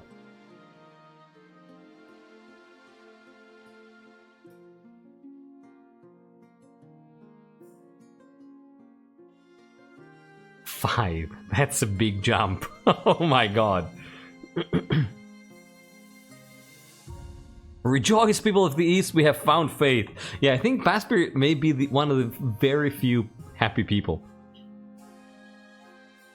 in the East right now. Let's chill everybody with the royal wedding, alright?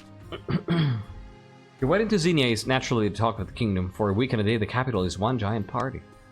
It feels like you're the only one not taking part. Instead, you're getting ready for the ceremony. Soon enough, you're standing in St. Bertrand's Cathedral with Xenia at your side.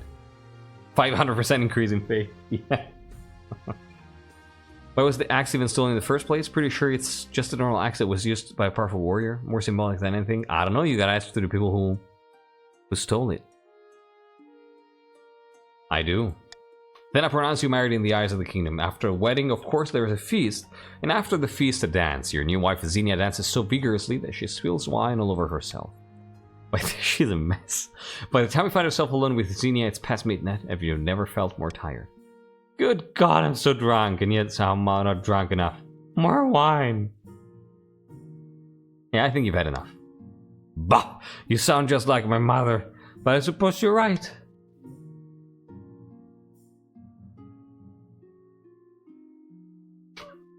God damn it.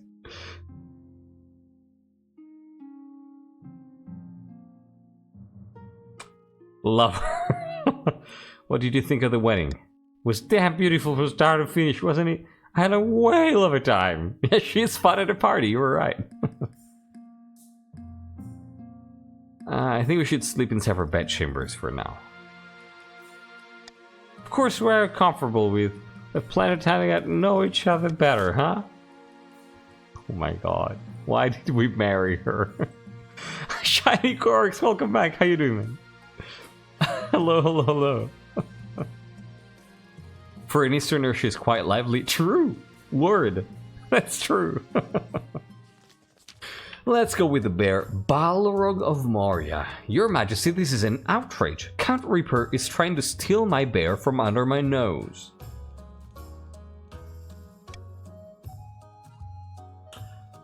Yeah, I mean, I didn't think it would be fun. I thought it would be, you know, okay. What? No, yeah, Reaper, you want a bear. Reaper, what do you have to say? It's not his bear. I was about to buy this beast from an adventurer in the Tattlelands when Chief Balrog turned up, shouting and raving about Skurinorn. Tell me more about this bear. She's a magnificent specimen. Should be a great addition to my menagerie. And who is Skurinorn? The northern goddess of medicine and knowledge. The bear wears her mark upon her brow, clear as day. Council time. Don't take Bjorn from us.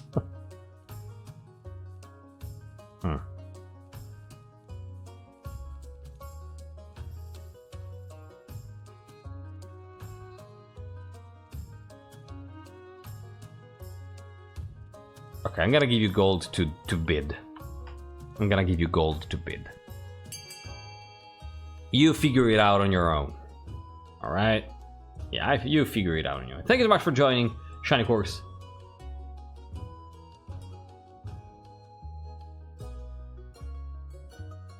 And well, I admit my daughter was a tad indecorous, but in my defense, didn't Baroness Gloria think she was going to spill wine all over herself with her wedding as well? And we all know how well her marriage turned out. That's true. That's true. B, do you say? Yeah, absolutely. That's what I'm saying. Oh, I love how some chiefs refuse bribes. Cool stuff. Alright. I'm spending everything. Okay, let's go. Encourage beating war between the two nobles. In a furious back and forth, the nobles battle out for ownership of the bear. I swear I don't know who sold this to me. Eventually, Count Reaper wins out. Holy shit, that's a lot of money. It's like 1,500 gold. Oh god. The Tatterlands adventurer is delighted and goes away with more money than she knows what to do with. Naturally, the chiefs aren't happy to have lost their secret symbol, but there's little they can do. The bear turns out to be a fearsome creature with bright white fur and intent green eyes. And she's vast. Even on all fours, she stands taller than a wagon. Holy crap. She's transported to the east, sedated by special herbs. Count Reaper anticipates sellout attendance at his zoo. Yeah, 1,500 for a bear. Let's go. Northern Saga Tale of Odil's Horn. Once gifted to mortals by the honey-blooded prince himself, then lost to the snows of time, never to be found again. Scheming eastern leeches.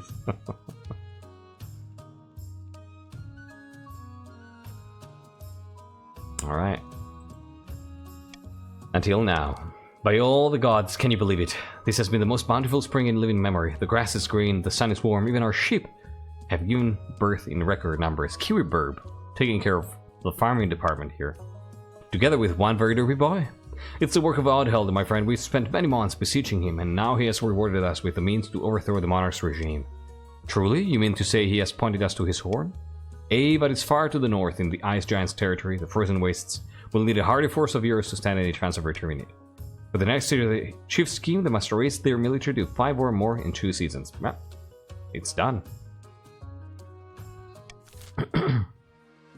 Is Oddheld not tired of the chiefs losing his horn? Apparently not.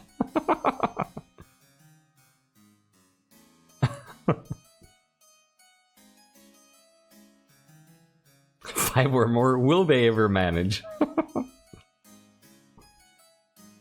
Yeah, there must be more sheep than men, like 10 times. Funny seeing my character who I am writing about how they died of old age a couple years back. Oh no. Oh no. Late at night, 2 counts meet in an ancient stone cemetery to discuss their schemes against the monarch. Electri, hey! Our grain stores are looking good, enough to endure famine better than the rest of the kingdom, I'd say. Oh no. Melting penguins. Oh no. How delightful, but won't summoning this demon be difficult? It's magic beyond our usual fare. The walls of reality are sturdy, but they can be weakened. And of course the Count says, you know, protectors of the metaphysical frontier know everything about those walls.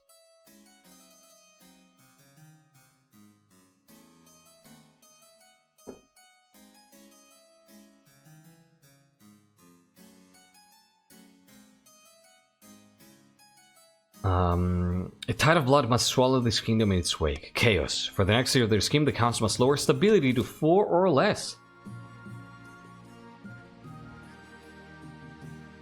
Yeah, that's pretty good, Marley. Let's go. It's okay, we'll destroy the metaphysical palace walls. I don't doubt you can do it.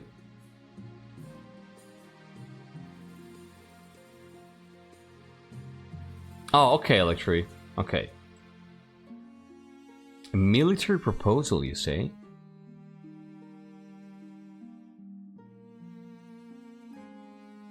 Well, let's see that. Way per high. In the frozen wastes north of our border, there are hill folk eager to join our kingdom as full citizens. Why don't we offer them the chance, in exchange for a decade of military service, of course? An intriguing idea. They are hardy warriors, Your Highness, as demonstrated by the many northern villages they've raided and razed to the ground.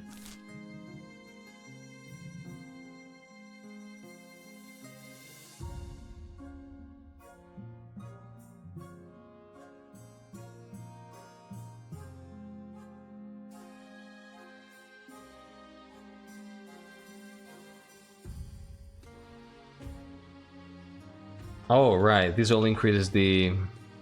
Oh, right. Going to use Roman tactics? Yes.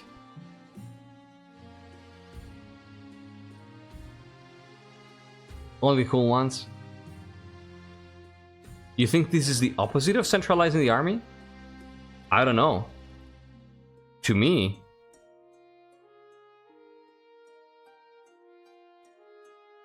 Yeah, B seems fair, right?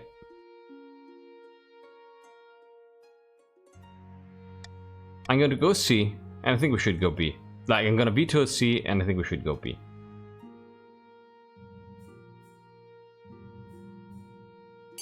I think we should go B. Or for unity to counter the lower stability. Oh, that was an option too, but I think we should go B, to be honest. Yeah, exactly. There is no reason to wait, I cannot read that. There is no reason to not to let loyal subjects pledge their loyalty. Anyone opposing this is just hoping to get free entry into the Count's Bear exhibit.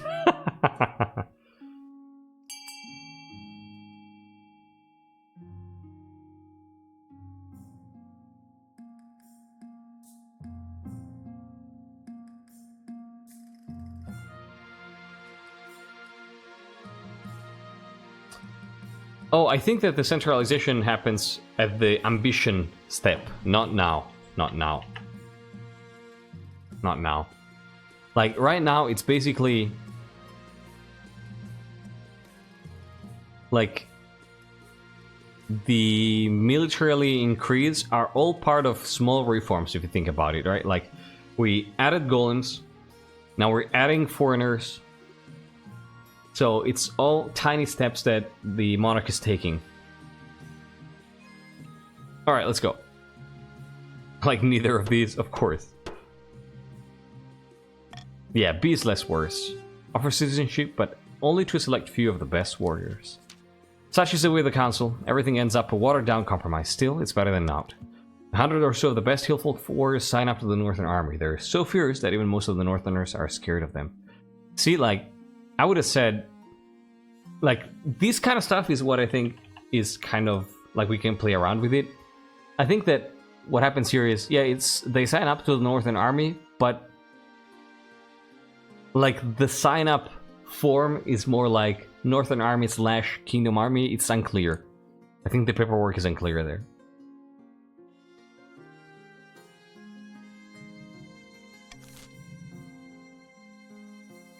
Alright.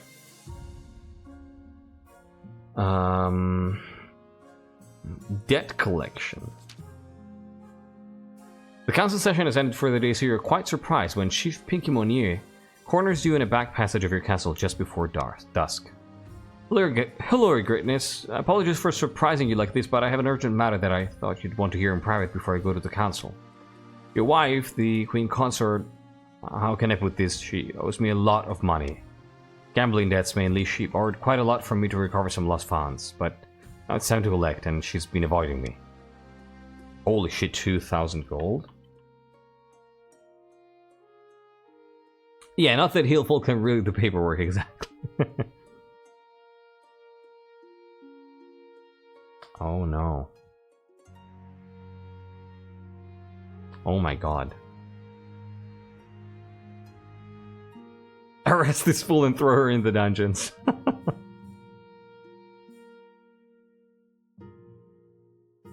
I think that Lennox is okay with this, to be honest.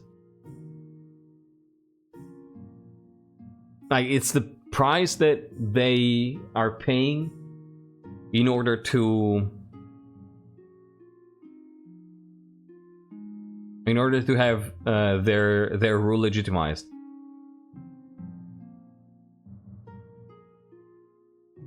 That's what I'm thinking. Hey, gender wife guy.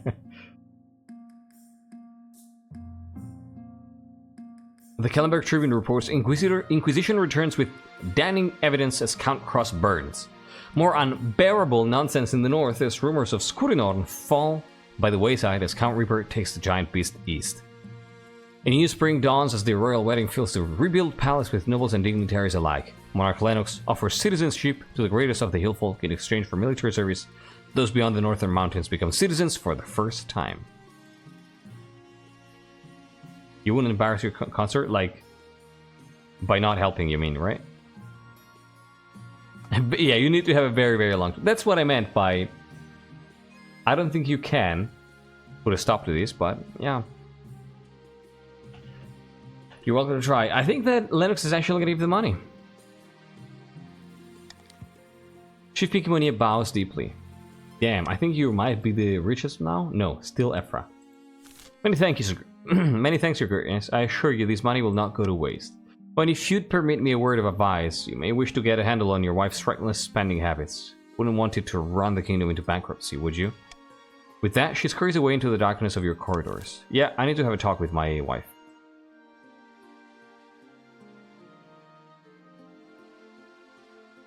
My son would never. You're welcome, Pinky Monia. If the treasurer had a vote, she would rebel. Yeah. Cookabomb, welcome. Yeah, if you that tends to happen when you join kind of late, right? In a dynasty. This is episode 6. You just joined. We're gonna play these for another month and a half, and then we're gonna start a new one that goes for 3 months. So you're gonna have a chance to step in right at the start. Oh, Marley, hi. Apparently you're rich, Marley. Yeah, you're rich. Your Majesty, merchants are visiting the march from as far afield as Valamir and Atesh. Our quarterly figures are stunning. Merchants. Hey, yeah, I agree, but there is a small price to pay for the prices they pay. Your Highness's marcher economist has an audacious idea for all this well. Call it an experiment. We give the peasants gold whether or not they're working. This will ensure a base level of comfort and security for all. Hellspells, what are you saying? That we should hand out cash for nothing? With respect, how is that different from barons receiving fees from their serfs? It's completely different, my liege. This lunacy cannot be considered.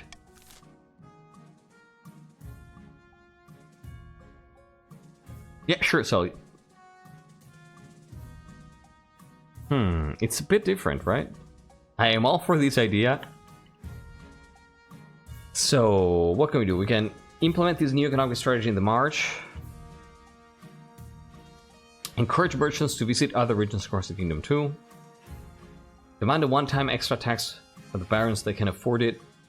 Host a financial summit in the capital to celebrate the baron's success.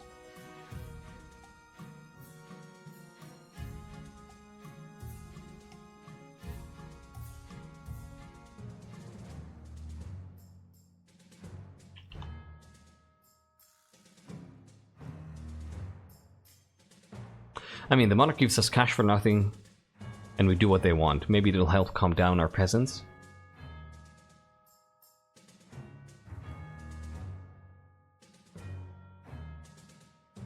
The House of Cheese have been using the three-way separate army model. In the lead of professional soldiers who work as mercenaries abroad in times of peace, then another force who act as a standing arm, but also act as officers for the conscripts when I raise all my forces. And finally, a third sort of half-levied, half-conscript force. They're far from professionals, but they know which end of the spear to point at the enemy. The Navy is part of the second professional force. That makes a lot of sense, actually. So you have like commanders, levies, and mercenaries.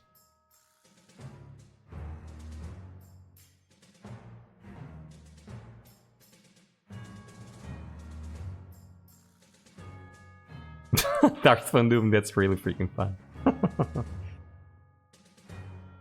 I actually want to hear what the barons think. Because, you know, like, we already took some money from the barons. And, you know, it's kind of like we had, so to speak, like, a favor.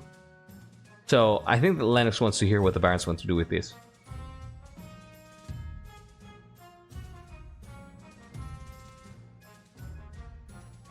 Oh, actually, yeah. C could be a good compromise, right?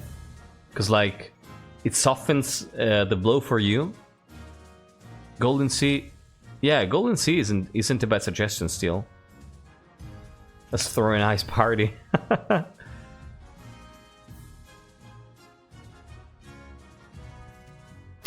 I have a bunch of... I see a bunch of different ideas.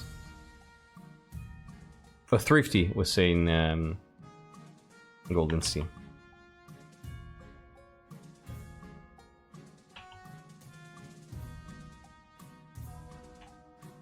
B or Golden Sea?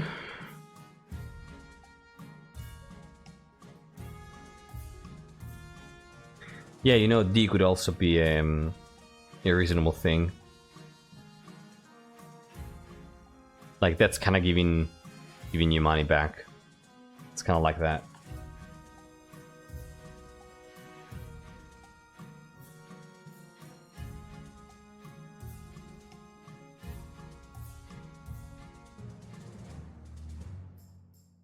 You know what? Ah, God. The thing is that if I go call for unity, then C sucks for the Barons, so...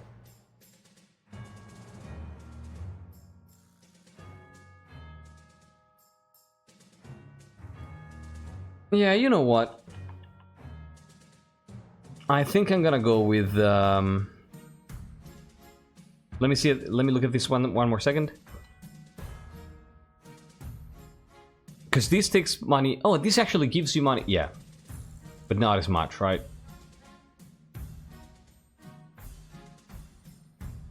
God, I need an answer for the Barons here. I need an answer for the Barons. From the Barons.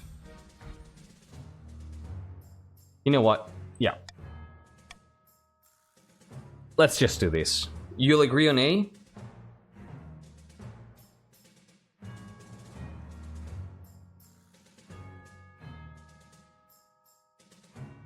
A is good. I will agree on A. Okay, if you want A, I can give you gold on A. A is good. Okay. Then I'm gonna give you gold on A. I see Barons asking for A. I'm gonna give you A. Let's go. Gold and A. Good compromise. Good compromise. Good compromise. Good talk.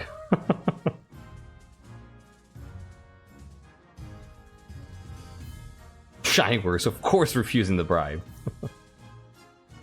This is why you pay economists after all.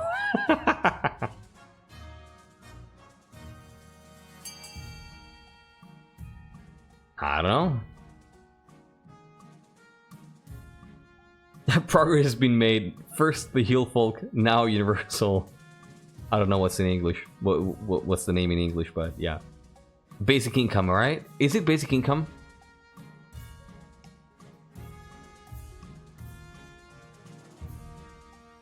Yes! Oh my god, I remembered. No way.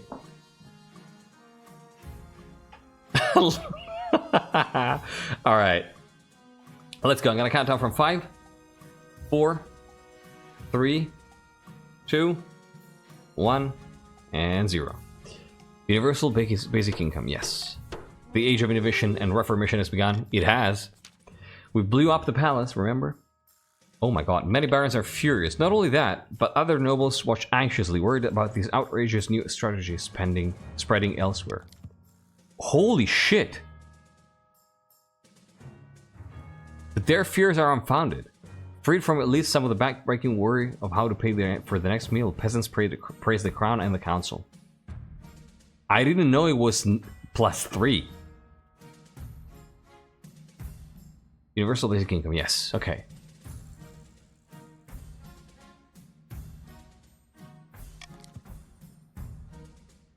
Farm owners treat their workers better for fear of them leaving to work elsewhere. The sick and infirm no longer have to work themselves to death for coin. The marsh flourishes, though the barons give you no credit. Yeah, the march is fucking insane now. Oh my god. Feed in the back rooms of the Royal Palace. I'm gonna skip this. The Monarch didn't marry Ulrika, but at least they married someone. Yeah, sorry. I'm gonna move on with this because it's midnight already and I hadn't realized. Fuck this shit, I'm out. Nah, don't call it too early. Don't call it too soon. Yeah, of course you're involved in the back rooms. Alright, let's go. Auction time! Exclamation mark fund. Followed by the letter of the building you want to fund, followed by the amount of money you want to spend. Your options are lowering authority with A. Lowering trade for the barons with B. Lowering farming for the chiefs with C. Raising stability with D. Lowering stability with E. Lowering military for the counts with F.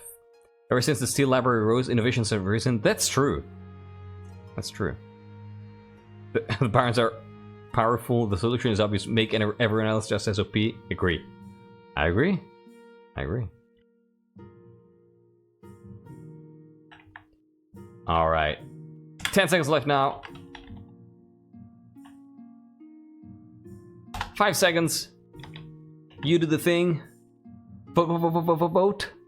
Okay. There we go. Stadium doesn't go through. You tried the snipe. Both handle gamer and lurks. But lurks, get in the prison to lower stability. And Northwind, get in the library to raise stability. So many libraries in this kingdom. Skill issue. Yeah, more libraries. This is actually really cool.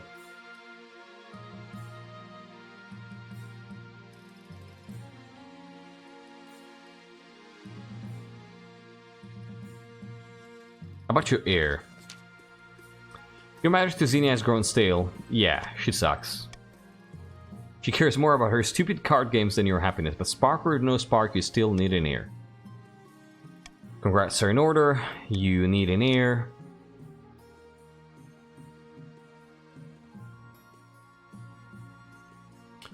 Literacy rates rises. The average common folk can now read. I don't think we're that progressive yet. But yeah, let's say some of them are starting to read a little bit, you know? Maybe they can read their name. It's a slow thing. It's a slow thing for sure. Like, lowborns nowadays probably can read their name. Next generation, maybe they can read, you know, postings on public boards. Because, you know, the kids of today are going to learn more than the adults of today. Yeah, that's true, Candy Banana, yeah. Lowborn time.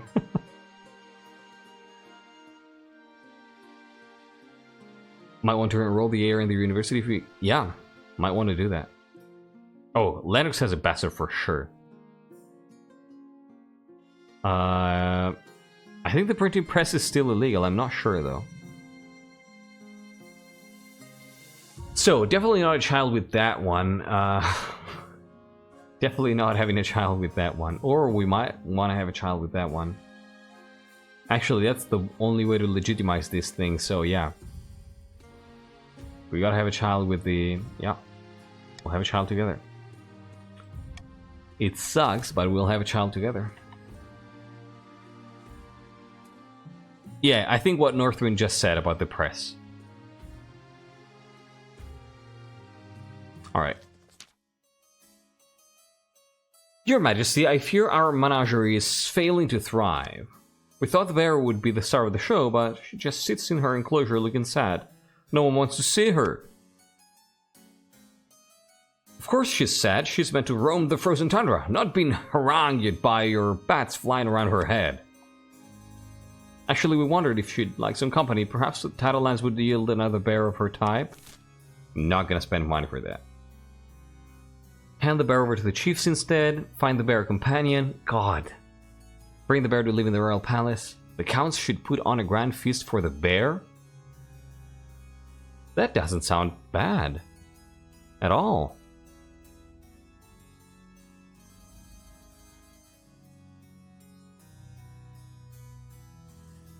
Do we want to do that? Do we want to do that?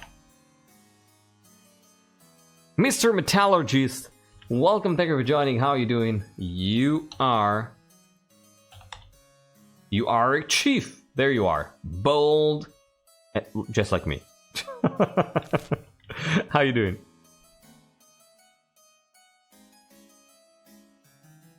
How about we give the bear back to its rightful owners? I don't know. I mean, it's not rightful because Reaper won it.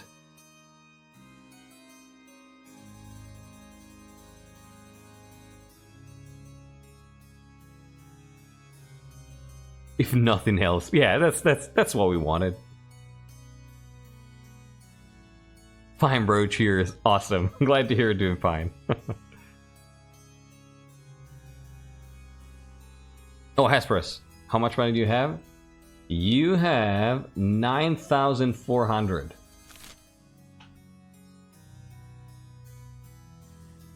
The Barons are currently loyalists. Yeah, you're joining a recurrent game. This is the 6th reign we play in a row in the same dynasty. And this is a recurrent campaign that focuses strongly on role-playing and lore building. So there's a lot of story behind what we're doing already. If you have any questions, feel free to ask, or if you want to check out more, you're gonna find it in our Discord. In the Kingdom Lore and the Nobles Lore channels. My good lord, I beseech you to remove the ban placed upon the printing presses and continue to allow such innovations to be contracted. I don't know, we'll see. Oh, awesome! Welcome, welcome. Glad to have you. Yeah, I basically only play these, so... I'm currently streaming these 3 times a week. Might have to go back to 2 times a week for a few weeks, but... This is the only thing I'm playing, so... So, what do we do here? What do we do here?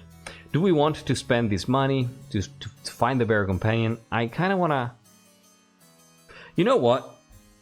I'm gonna do what we say, like in Italy we say, "Hai voluto la bicicletta, mo pedala." Which means you wanted a bicycle, now start driving it. So I'm gonna say, you wanted your bear, now you put on a grand feast for the bear. And I'm gonna give you money for that.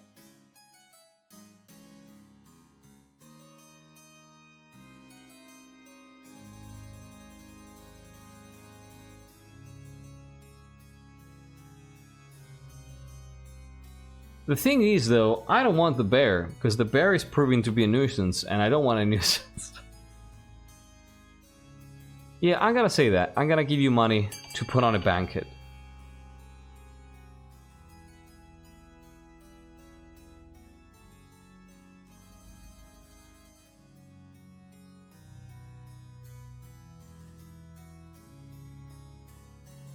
And you call yourself Bearclaw? Oh, we killed the Bearclaws very early on. At the very first Monarch was called the Bearclaw Monarch, and now it's dead. Don't worry, Marley. You should just take care of yourself first.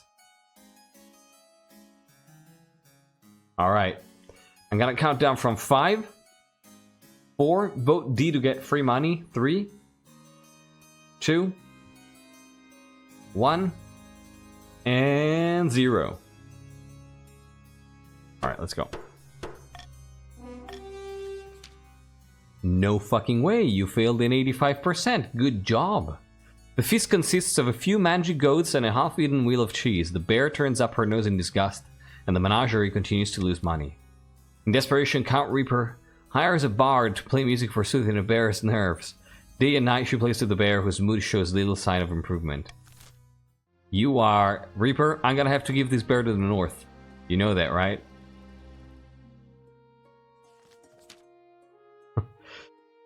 Good evening, Your Majesty. Tell me, have you ever heard of Oddhull's Horn? A northern legend, right? Yes, yes, it is. Pagan superstition, surely? Partly, the horn is likely the creation of one of the post-gods. The chiefs have merely built up the myth as a way of understanding things beyond their understanding. But it is real. It's said to have the power to destroy any fortification with a single tooth. The chiefs are searching for it in the frozen wastes, having received a sign hinting at its location. The bard is really cute, I agree. Haven't we been failing most percentiles with Lennox? I think so, yeah. Like 3 out of 4 or 3 out of 4 or 2 out of 3. We're doing good on military. We're doing good on military. Everything's fine. Yeah, if they complain again, I'm probably gonna give it to the north. Have you heard of Oddhull's Sword? Anyone who's lived in the Bearclaw Dynasty since Night 48 has. Absolutely, I agree. Yeah, they had 85% failed, indeed.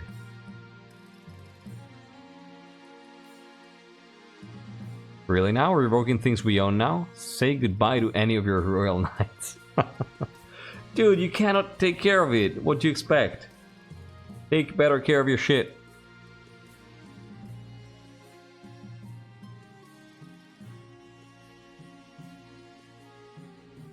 Alright. Very decently, yeah, through your family, which is related to everything, Marley.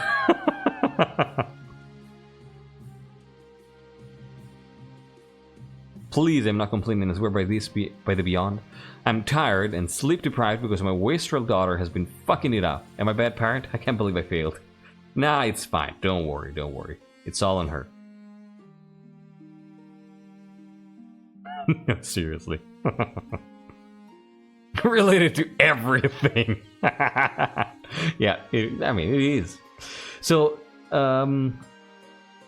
yeah, it doesn't sound good. It's not. We'll need to stop them before they retrieve it, if at all possible. They've gathered a great host of warrior heroes for the journey to the waste. We must act fast. We hope to stop them. Would you deny us our right to protect ourselves from the ice giants? Bah!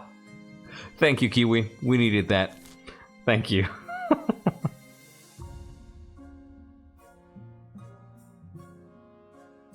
A splash of everything. Go to a council session, point to a random noble, and they're somehow related to Marley. Yeah, true. True. So, yeah, it's definitely B. It's definitely B. I'm gonna be to C, but it's definitely B. Actually, yeah, I'm gonna be to. I'm gonna be to C. It's gotta be B. It's gotta be B.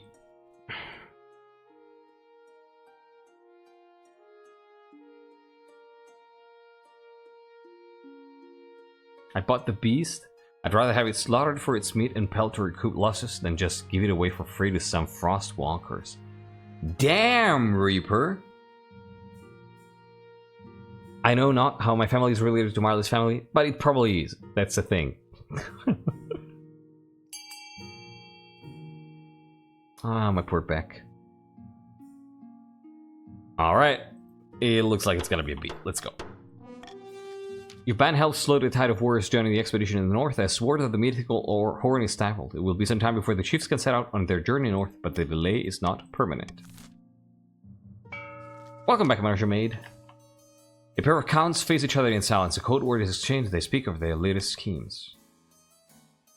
What happened? The kingdom was meant to be a whirlpool of chaos by now. It's more like a whirlpool of smiles and hugs. No demon will come anywhere near it. The count's aim is to lower stability to 4 or less. Alright. It's just gonna be a normal tax here. It's just gonna be a normal tax. Yeah.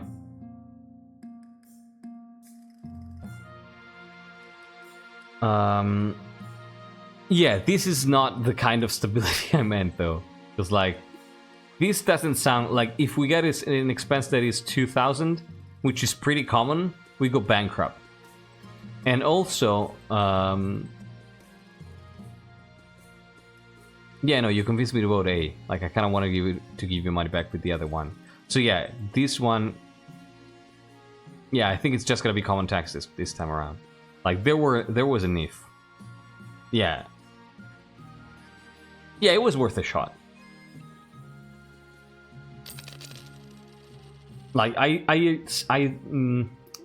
way I tend to see this is stable means being above 3,000 or at 3,000 after a bribe.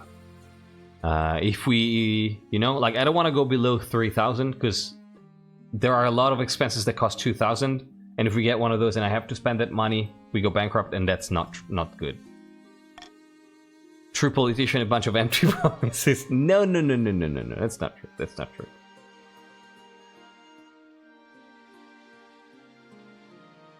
Pinky Money, yeah, you're almost the richest. Damn, you're all so rich. An invitation?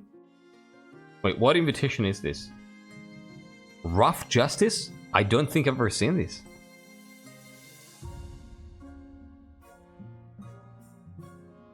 An invitation, what is this?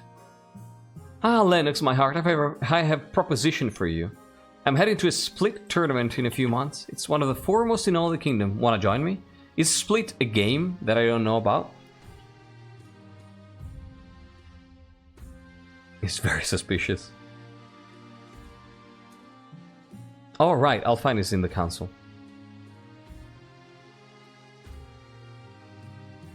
It's gambling, okay. So it's not a real, like, a real world game, is it?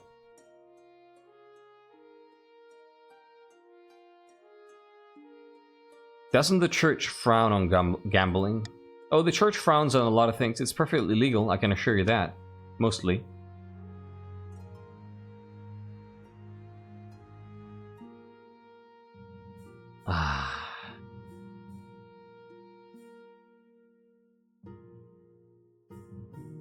Oh, genuinely be interested in this, and not just because I'm Xenia's mom, okay?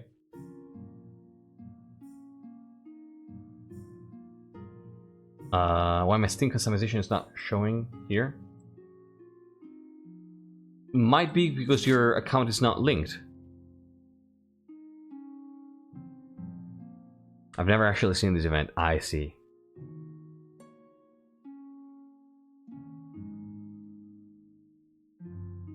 Split is an actual game IRL, right? It sounds like a sure it is. Then I don't know. Same as Knucklebones, okay.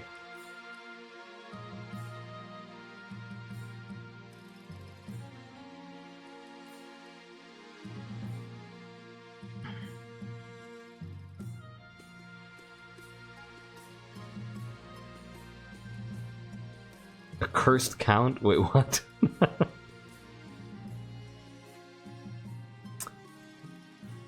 I'm thinking that Lennox might want, like, there is no option to say, no, you're not gonna go. It's a card game, okay.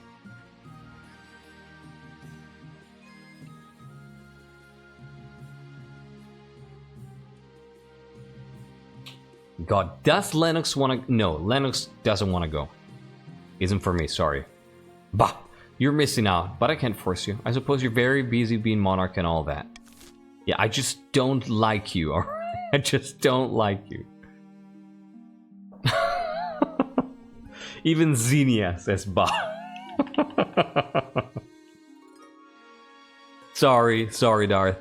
Sorry. It's just... It's too risky to be associated with your daughter.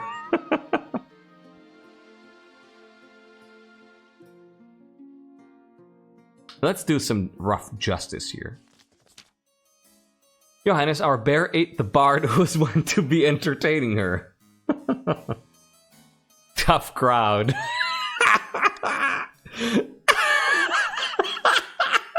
This is good. Tough crowd. Indeed, the bear decapitated her with one crunch of her jaws. It gave us an idea. We shall use the bear as our new chief executioner in the east. You're a genius. Our current one is about 90 years old and can hardly hold an axe these days. Can I have her outfit? Of course. At least this monarch has dry wits. Yes. Miss Medici, welcome back and thank you for joining. How you doing? Axe of my ancestors, you cannot be serious. This is the bear of Skurinon. You can't just use her as a killing tool. Unless... If a god speaker oversees the procedure, then he would still honor Skurinor's name. At that point, it's not execution, it's sacrifice. I think we have a compromise here. Hi, Miss Minichu. How are you doing? That's brilliant. You're a genius. You're an absolute genius. Have the bear be an executioner for the entire kingdom.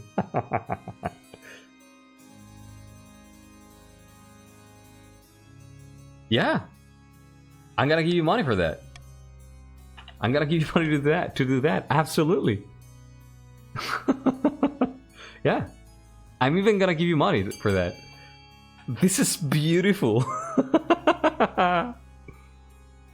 Irinavan wishes he could have seen this. Yes, this amount of religious unity. Yeah, absolutely.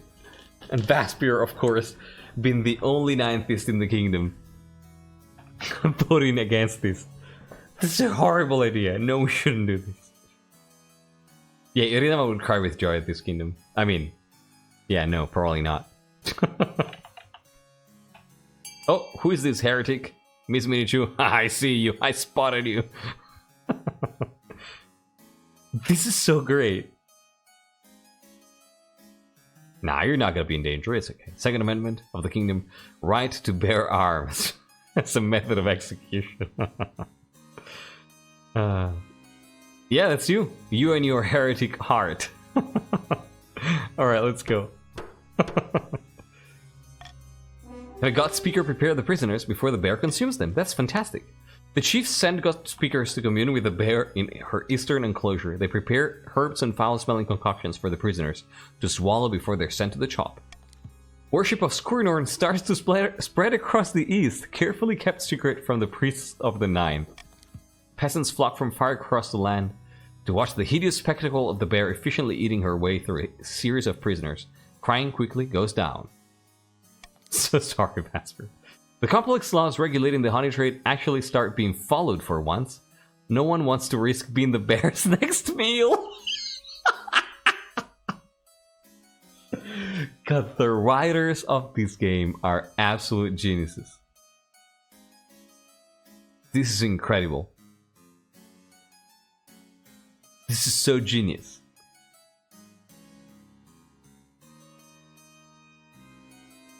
I see no downside. And it all comes down to the piece. Yeah, of course.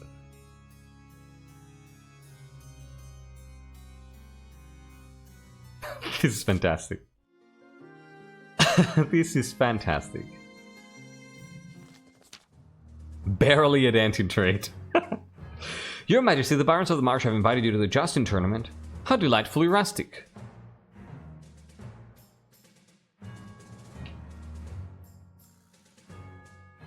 I'd love to attend as a part tonight. Will I compete? Do you want me to see? Do you want to see me compete, Barons? Do you want to see me compete, or do you just want my presence? Nah, just support tonight. Compete, just support tonight. The House Steel wishes to announce the March of Joust has been sponsored by House Steel by all proceeds of the steel's manufacturing gunpowder trade. Ooh. No one can beat Count Herman, that's true. Then you pretend to be from another region. We don't want another monarch dead on our lands.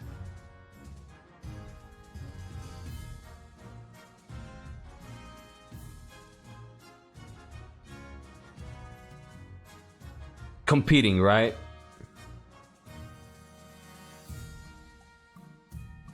Yeah, I actually think Lennox probably wouldn't want to compete that much, so... Bagarian Cheese, my third son. Let's see if they're here. If they're among the... Yeah, let's go. Let's just support the night. The Chancellor inclines their head politely. It wouldn't be my ideal day out, Your Majesty, but I'm sure you will have a marvelous time. Okay. Let's go. In the north, unbeknownst to the rest of the kingdom, a great battle has just taken place. Naturally, the chiefs are celebrating their recent victory against the ice giants in the frozen wastes by smashing signs together and singing battle songs all throughout the night. Did you see the giant's face when I cut him down? Poor What? Blighter never felt a heated axe before. So much loot, never mind the horn. Look at all this gold. The party lasts long into the night. A few chiefs take turns drinking mead out of Oddhelt's horn. Oh, Blighter had. As dawn breaks, Thank you, that confused me for some reason. They stumbled into the main hall, where Chief Lumi has beckoned them. Quiet down, you louts. It's time to get serious. This horde has the power to collapse buildings, cause earthquakes, even destroy mountains. We must vote on how it will be used. Chiefs, how do you want to try to end this? Do you want to threaten to destroy the kingdom's food supplies, trying to lower other people's farming? Or do you want to sneak into the capital and collapse the palace into the monarch's head, trying to lower authority? Do you want to destroy the newly built Marcher Palace? Or do you want to just threaten to destroy the kingdom's food supplies?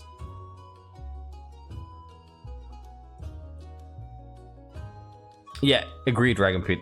Agree with the Dragon Pit's analysis. And I love that you're going for B. I love this. I love this so much. I'd rather have no palace rather than a Marcher one. Perfect. Perfect. Call that a palace. This is great. This is great. Okay. Okay. It's gonna be B. Oh my god. A spiral of destruction has started.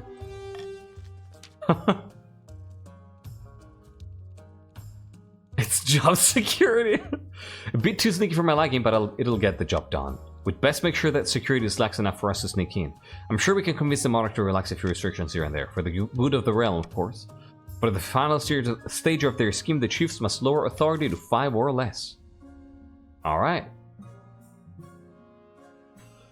I think I like these laws. Yeah, let's go.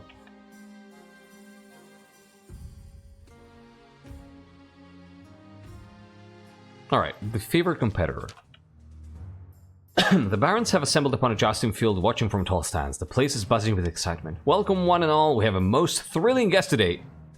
It has indeed been sponsored by the Steel family. There you go. How did you know? How did you know? You were right. Oh my god.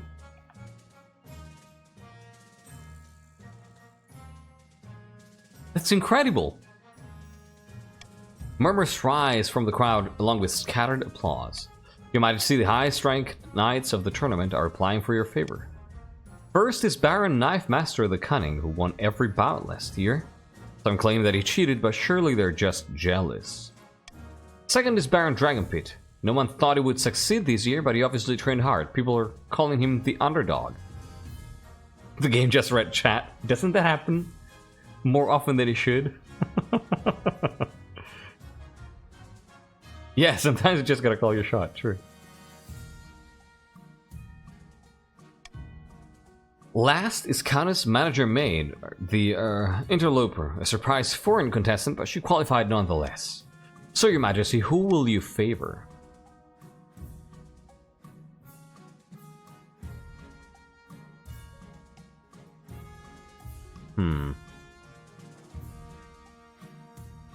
Oh, right. Lennox Pit. You're right. Oh, shit. I cannot. I wouldn't be fair.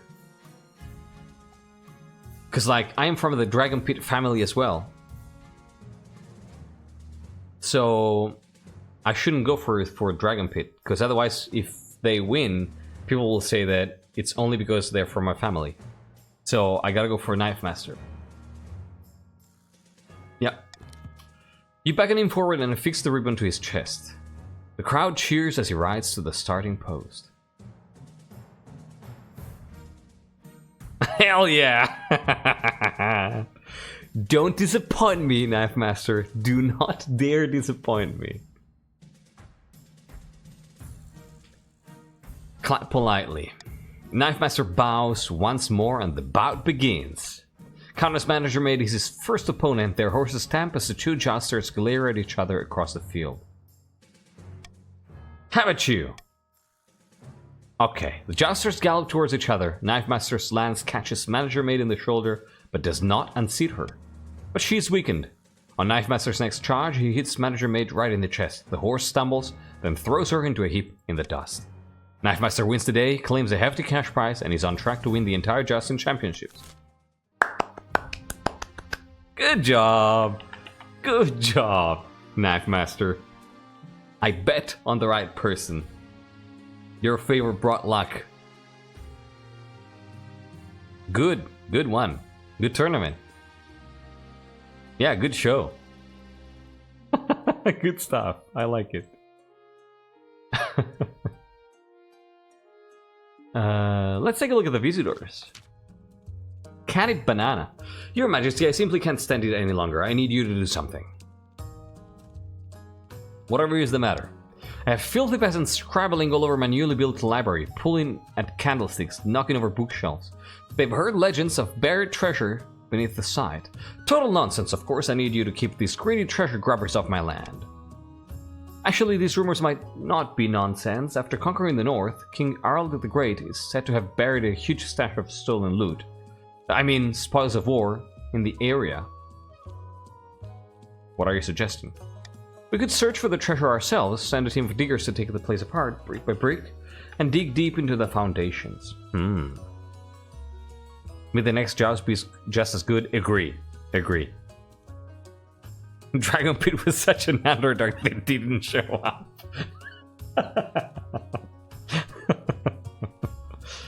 Ah, God. Especially in that one I found. By Morgana's Cauldron, what are you saying? That would destroy the whole place.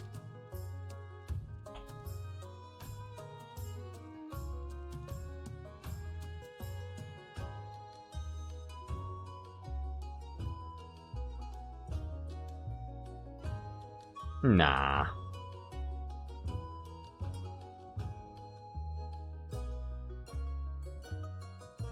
Nah, I'm gonna give you money to place sentries around the library. That's fine. That sounds fine. That sounds fine. Now we're not gonna take it apart. We're not gonna take it apart. It's a what do you call it in English? Both there are more access. It's a oh god, I don't know this word. I need to know this word. Filiale. What's that in English? It's a branch? Okay. It's a branch. Okay. It's a branch of the Albion library, so no, we're not gonna destroy it. We're not gonna destroy it. We're kind of responsible for it. Alright. Vote for B to get free money. I'm gonna count down from 5. Last few seconds. 4, 3, 2, 1, and 0. Good try, though. Fun story, I actually won 2 separate crossbow tournaments at a local festival where I live. Wait, what? Really? That's freaking awesome! You even got trophies. Wow. GG. Your Highness, to build something... what? Your Highness, to build something and there tear it apart would be completely foolish and a waste of precious noble wealth. Okay. And a clairvoyant visit. Shiny quarks? Your Majesty, Your Grace, Countess King Israel has been having prophetic dreams. Archery champion girls under 9? National champion? What the hell, really? Why are you all so talented? Yeah, you're dressing properly. You're very welcome, Candy Banana, of course. It is true, I can part the veil betwixt now and some ways off. Wait, what? Israel was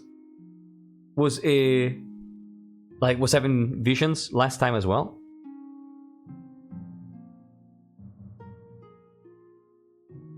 You got the medal sound, that's amazing. Now in some way off. This is ridiculous. I look to the future and it speaks through me, no more, no less. For one thing, Baron Gruntmaster should beware of onion soup. And a plague of bees will bring doom upon Chief Divine Marauder's household. Okay.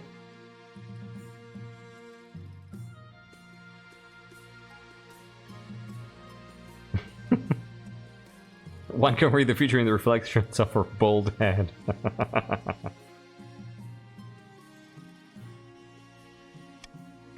What? Acts of my ancestors. I can't live without honey on my toast.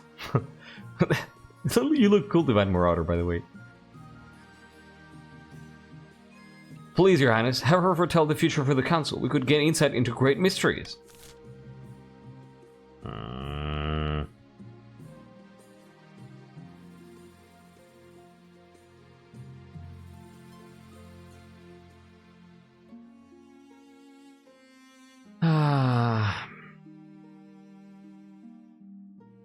Yeah, absolutely not, see. Ah, the Grandmasters. I remember when they held the throne. Martin II so sweet with Gloria. Is what I would say if they weren't immortal and holidaying in Valimir, which they are definitely not. No, definitely not C. Definitely not C. Alright, I'm gonna veto C. I'm not gonna make this fool an advisor. I think we should just throw this person in the dungeon so they stop harassing us. Let King Israel cook. It is A then. Okay, okay. What harm can one time do, right?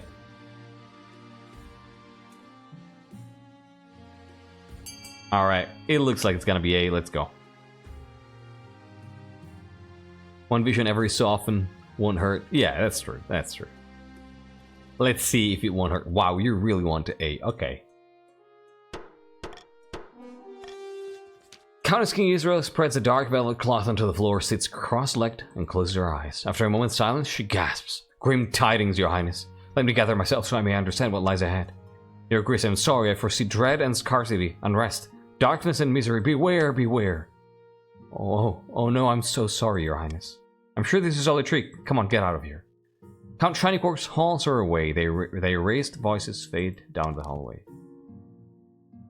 Sure enough, the Chancellor soon reports a new trade agreement with Ashmate that puts the kingdom at a great disadvantage. Countess King Israel must have known what she was talking about? What happened is that as soon as I get an opportunity, I'm gonna throw you in jail. That's what's happening. That's what's happening. You just bought a ticket for jail. I'm gonna skip this because there's just a lot of the real nut that Horn has power. The spy master tells me it can collapse mountains with a single toot. It's worth changing tact. Is it too late for the Monarch Lennox? We must want to retake the throne by force. What do we want to do? Oh, you actually get a chance to do something, Barons. What do you want to do here? You can support the Monarch by diverting some extra tax from martial peasants, plus 1,000 gold. You can support the Monarch with a propaganda campaign, raising authority. You can support the Monarch by donating food in their name, raising stability. Or you can stoke the fires and invent a reason to get angry at the Monarch. Wow, you are doing a great job at these, Barons. We're working together as a team here.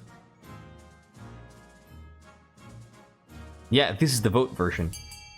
Sorry if I skipped through that. It's kind of late and... Israel King came out... Yeah, okay.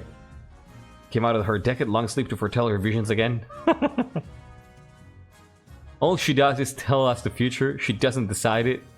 And I don't want to hear it then. You thought you could skip the bot, but I could... Ah, god damn it. Wow. Yeah, I love these two. That's Shiny Course. These are so good. Like, the vote for the loyalists, I love it. The goal for the chief is 5, yeah. That's awesome. I really appreciate you all, Barons. I really appreciate this. You've got a point, King Israel. You're doing a great job. I really appreciate all of you, Barons. Because, like, you could have gone for A in the hopes that I sent you a bribe the next Saxon season. But instead you decided to support me the way I actually need it. So, you're doing a great job. Huzzah! This should help Lennox keep a good grip on the peasantry. But we can't do it all for them. The Barons must continue to aid the Monarch by countering the other regent schemes. Good job. Let's go. Imagine the case of a goddamn spy on the throne. Alright, let's go with our heir. Your quest for an heir is finally complete. You stand before the council holding a small child in your arms. Should I die, I ask that my crown be passed down to my daughter. The assembled nobles break out into polite applause. By designating an heir, you've cemented the stability of the kingdom. Your Highness, may I be the first to congratulate you on the birth of your daughter. What's her name? Thank you, Sunlightkin. Lennox II. The gods are good, Your Highness. I'm sure little Lennox II will grow up to be a chief of the old block. Okay. An invitation? And another invitation? No, a new petition. Let's go with an invitation first. Oh my god. Yeah, that's true, Tabenstein. Your Majesty, this Guntergnus. Hey! Your Majesty, this year will be holding the Winter Feast in my clan hall. It would be an honor if you could attend. Of course I will. I'll look forward to it. Ha! I can't wait. Winter Feast is a special time of year, you'll see. Yeah, lots of invitations. Not the one for the March, though, just like Technologer is saying. Katharina sounded like congratulating the birth of Lennox II with her past history against the monarchy. Oh, you're right, because Katharina was the one who was scheming to get Harald on the throne. I think that Katharina is probably, like, if she does that, it probably means that she's scared. She's scared and she's trying to get, you know, the monarch's appreciation some way. Yeah. I've not seen the Lord's Hunt, I think. But I don't remember the time right after the update.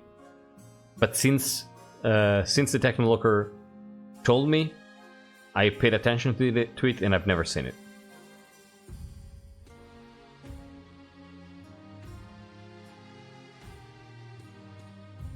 Now I'm especially regretting not writing out the revenge quest snippets, but honestly I'm not too upset about it because Lennox Senpai acknowledged me. What do you mean? Of course I'm acknowledging you. Yeah, trying to win favor. Thank you, that's what I wanted to say. Thank you, Steel. I think that Sound Like Kitten is trying to win favor from Lennox. Yeah, we'll see. Good lord, I must ask what the officer corps of the centralized army shall look like. Well, the nobles will accept to be able to buy officer ranks. Wait, will the nobles what?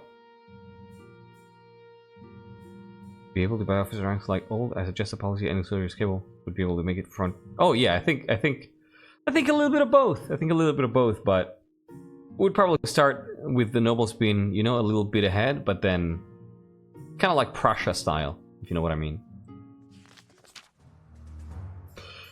Knife Master, hey, my Justin victories have made me famous all across the March. In fact, the people of my hometown, Lagenitz, I've never seen this name, Lagenitz, want to build a statue in my honor. You'll donate to the project, won't you?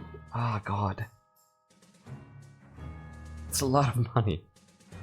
I'm referring to the overall advances in technology. Oh, under Lennox's reign, yes. The acknowledgement that we both want the same thing.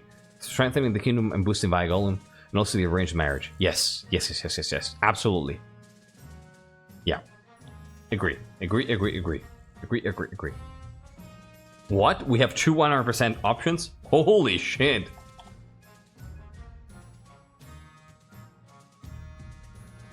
Wow.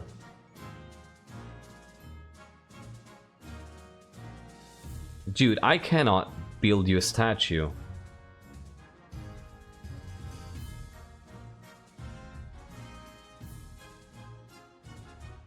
Knife Master, I cannot build that statue. It's very expensive.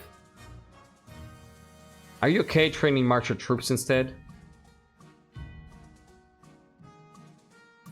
Explore the wonderful world of rowing. I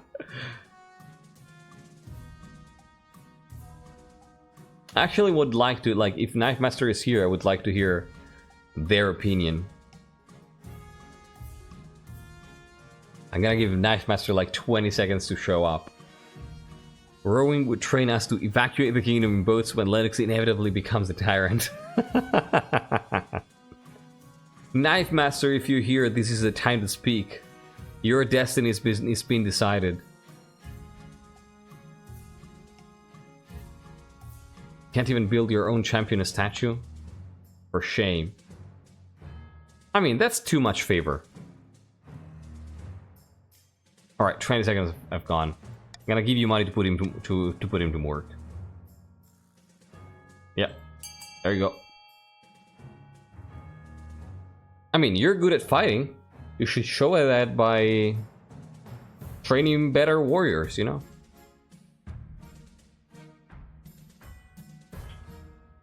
Are you inclined to veto A? Would force the vote onto one of the 100% options? No, no, no. I want to, like, narratively, the king wants to do that, so I'm gonna do that. The Monarch, sorry. Should have made me your champion. Alright. Counting down from 5 here. Vote B to get free money.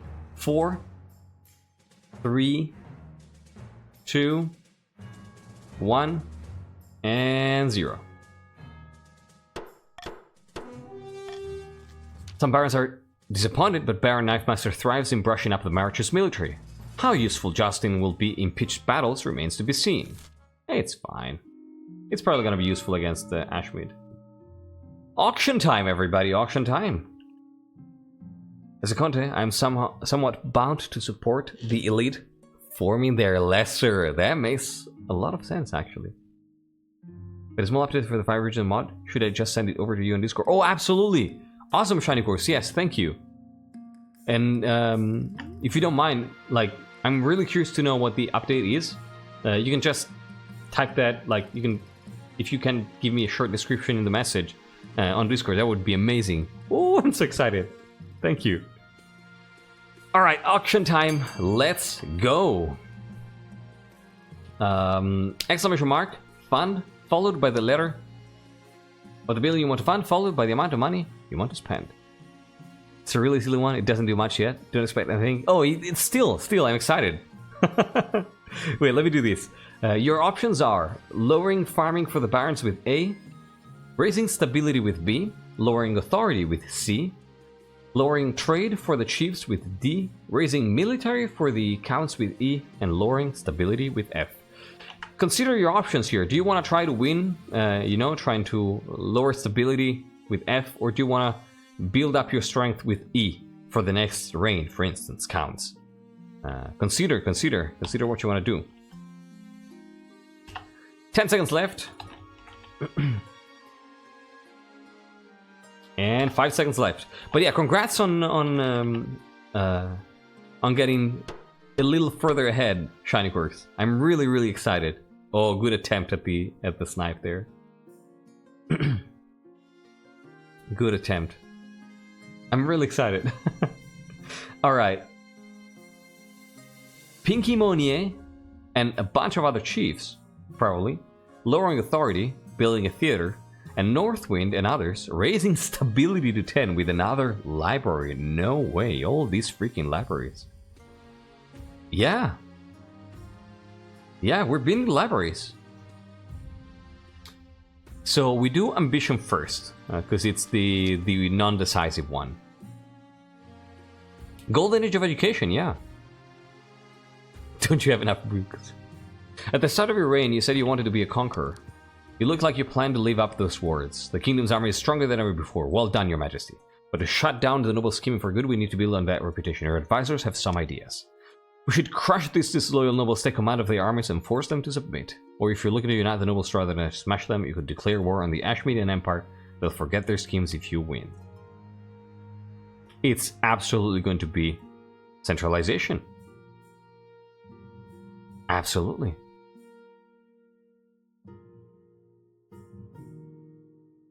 Yeah.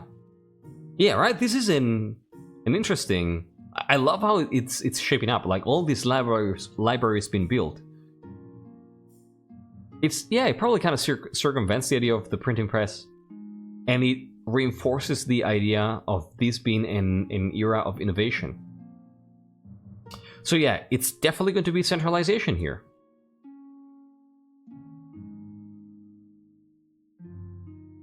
It's take control of the armies. I think it's less about crushing all those plotting against you with an iron fist, and more about take control of the armies, centralize it. A wise decision, your majesty, will begin putting together my plans, but of course it won't be easy, blah blah blah. A plot uncovered. I've held them off as long as I can, Your Majesty, but Conte Holseti insists on an audience. Apparently concerns the end of the world, though privately I think they've gone off the deep end. We've not much time, Your Majesty. Let me present to you my grand theory, what I call the road to Toad Town. What the hell are you talking about, Holseti?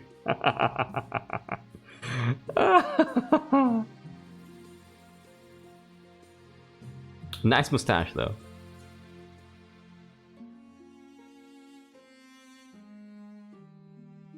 Remove this confused person.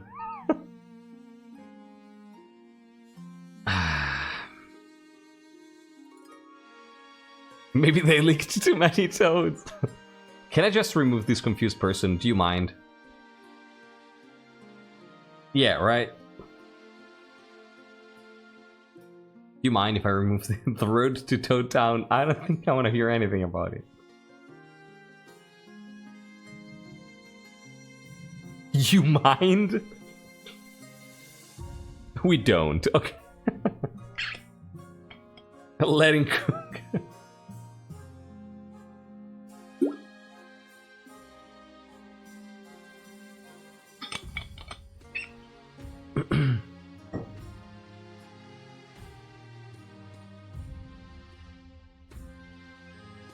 I want to hear about these toads.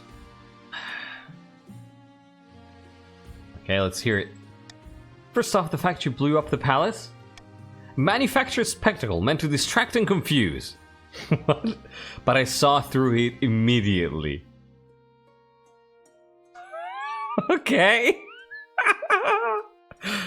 Okay. While everyone focuses on that, frog people from the March scheme to take the throne and usurp the March. Straightforward from there. He's on to us executing. The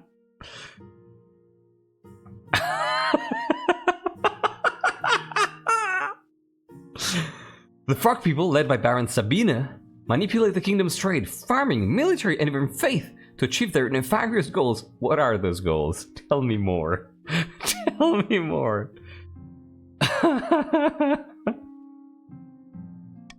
If they succeed, Sabine will take the throne, plunging the kingdom into a reign of amphibian terror. Mandatory spawning and fly eating. Do you like eating bugs, Your Majesty? The only question is, what will you do about it?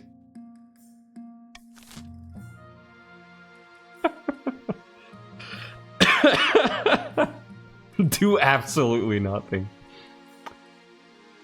That's... You're a genius.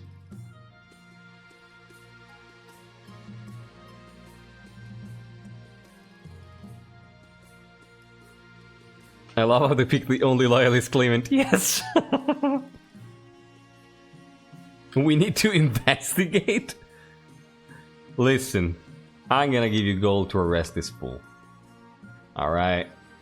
I'm gonna give you gold to arrest this freaking fool. There's no frog people. There is no frog people. There's no frog people, everybody. There is no frog people. I can assure you. Wait, what? No, come on. I knew I should have just removed this fucking person. Why am I kind from time to time? Of course the parents don't want to investigate.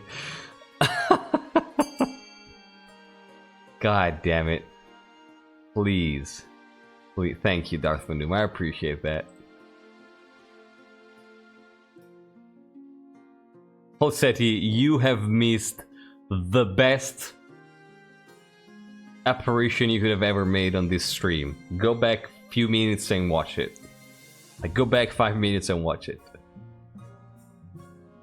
Okay? Thank you, King Israel. It's decided. It's decided. Once the vote has passed, you're surprised by an eruption of laughter from the noble benches. Your spymaster pulls you aside. It's common knowledge that each region is scheming against you in some form. Nobles just tend not to talk about it in the open. There's no evidence that any of them are frogs, however. The council is still laughing, begins to croak and trill in their best amphibian impressions.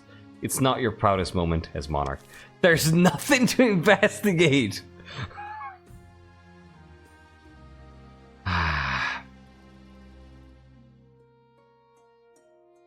I'll never listen to you again.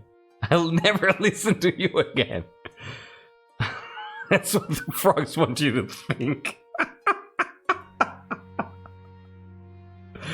God damn it. Clear.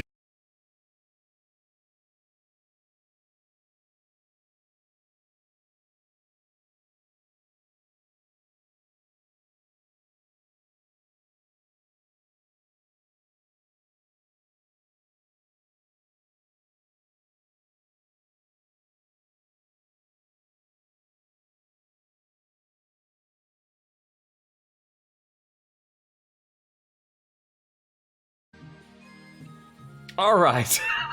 All right. Okay, we're back.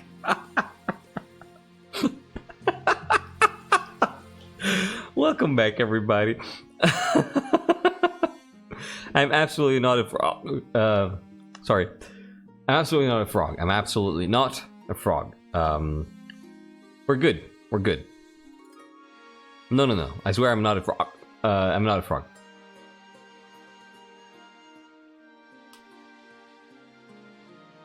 Was that a croak? No. Absolutely not a croak. No, not a croak. Not a croak. No. I don't know how to prove it, but yeah, I'm not. What's my favorite? That's my favorite food. It's pizza. Is that what humans? It's pizza. It's pizza. It's pizza. It depends. It depends. Bugs are very pleasant in summer, you know. Budweiser. Why Budweiser?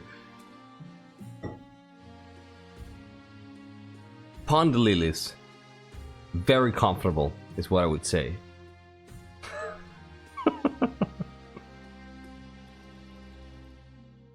I'm going back to traveling.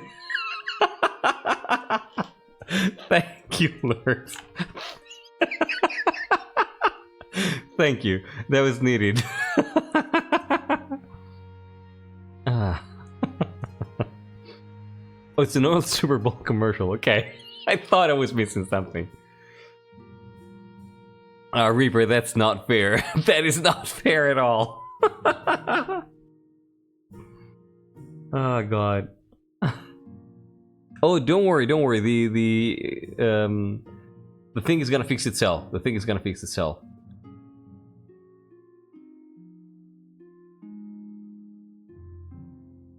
The extension. I don't know, like 12 or something?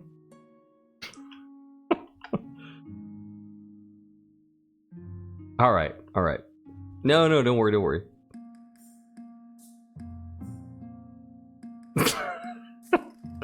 Alright. Now that we've established that I'm not a frog, we can continue. Now we can continue. Okay, good. Thank you so much for sticking around, everybody. Damn frog people. Yeah, I think we have 12, yeah. If this somehow leads to Lennox losing... Yeah. Did we establish that? I think so, yeah.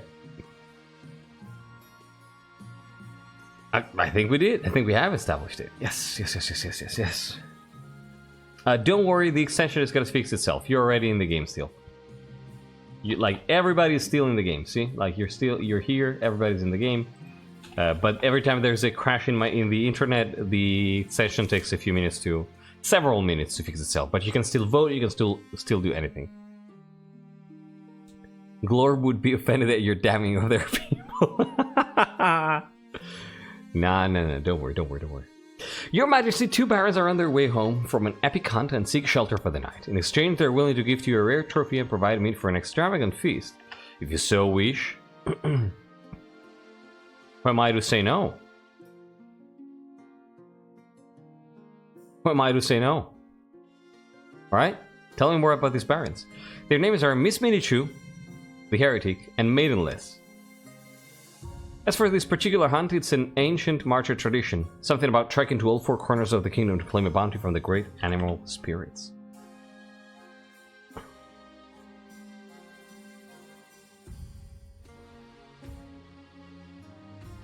I'm so glad I slept so long so I could stay up to watch Mr. Frog live. Well, appreciate that, Hesperos. It's really nice to have you here with us.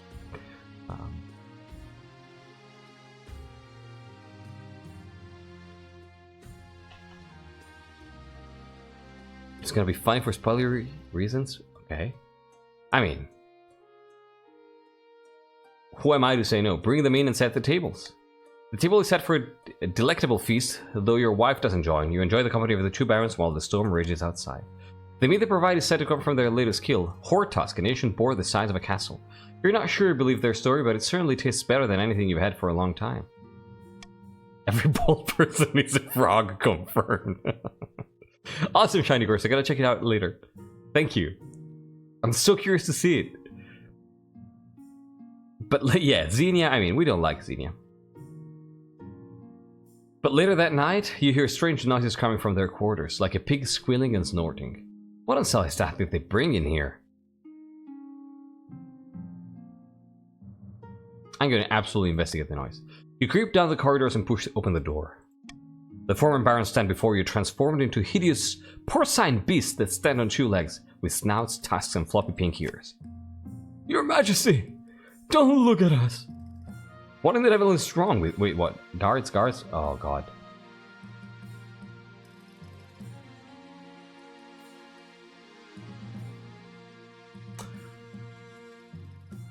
I think the reaction would be, what in the devil is wrong with you? It was the meat, my liege. We hunted and butchered an ancient, legendary beast. We were told it was cursed, but... We were also told devouring the beast, the spirit of the forest itself, would bestow great power. We never thought this would be our reward. But I ate that meat as well. I'm so sorry, Your Highness. This is the first time this has happened. And we have been eating this meat for many days now. Perhaps a single meal is not enough to trigger the curse. You investigate pig people and not frog people, yeah. Become a were-frog?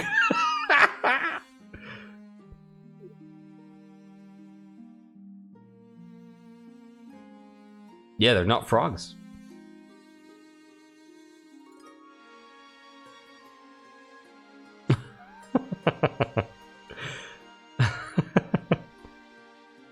Next time I make a new first stream. That was amazing, Olseti. Maidenless, you became a were-person. A were-boar, yeah. Pigged by curse meat.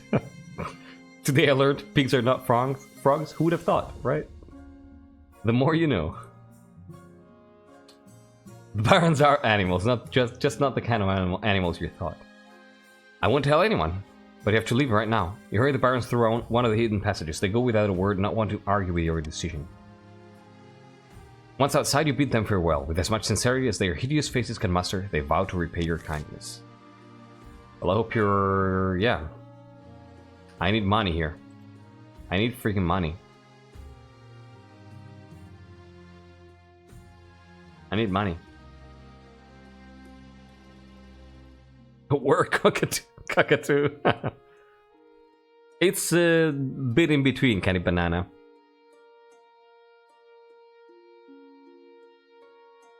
Tyranny? Pinky Monnier?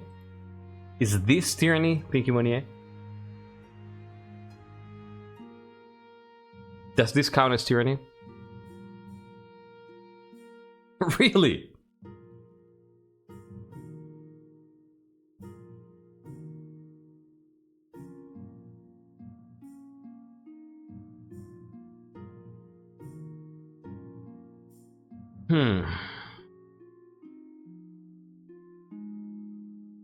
Yeah, I'm thinking this.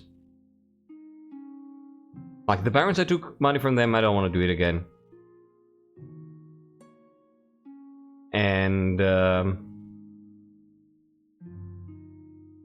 remember I have the berry instead of a chopping block? Yeah, what about it?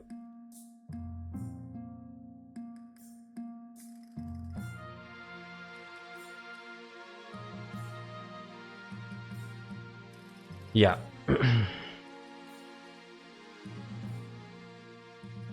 Even if the monarch is not overthrown, their successor will not be a happy camper? What?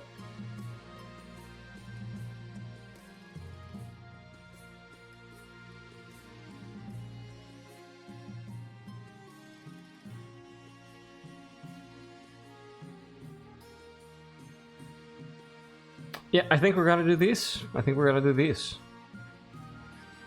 We need funds, and I don't want to take them from the barons. I gotta take them to chief's accounts. We need funds. I'm not comfortable with this low of a treasury. Pretty easy.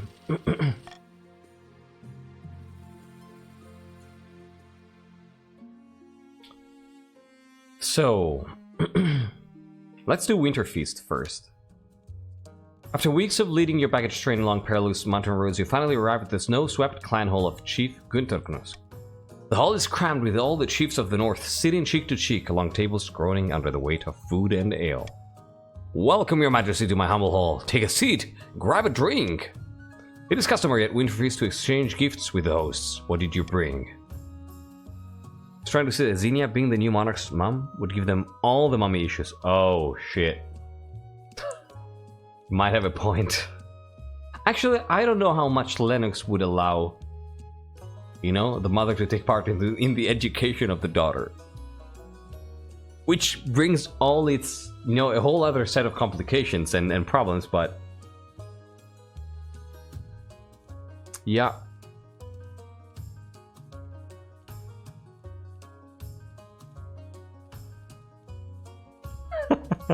Now, I think it would they would try to prevent bad influence, you know? After all, the mom is a frog, so you want to stop it. You don't want to have that frog influence.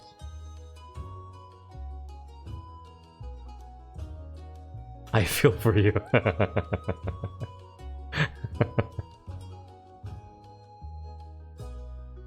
Does the heir go to the University of the Albion Library? Probably, but we'll think about that later. So what did we bring? Did we bring anything at all?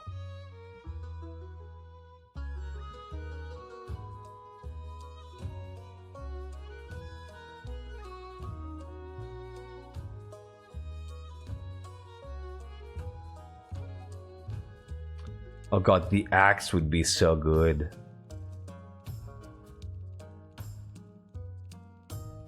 The axe would be so good because it's like, yeah, take another axe. It's not gonna serve you, you know, it's not gonna serve any purpose because you're still under my rule. Oh.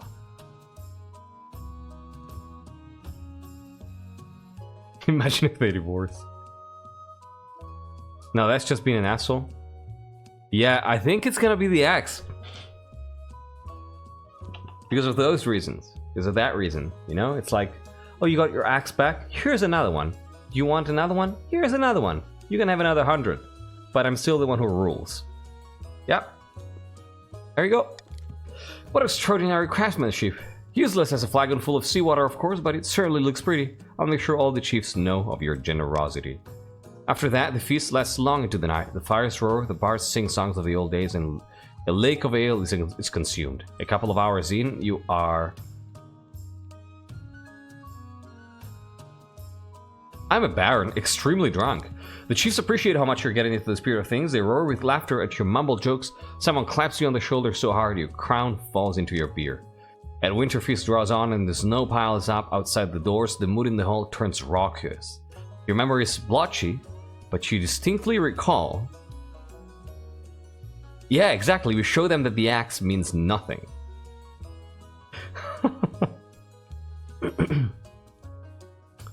And we get into a fight. Of course a fight. In your drunken haze you tell a joke that might have been construed as a little insulting to one of the chiefs present, and their mother. Cook a bomb! Oi, say that one more time, I'll bury you!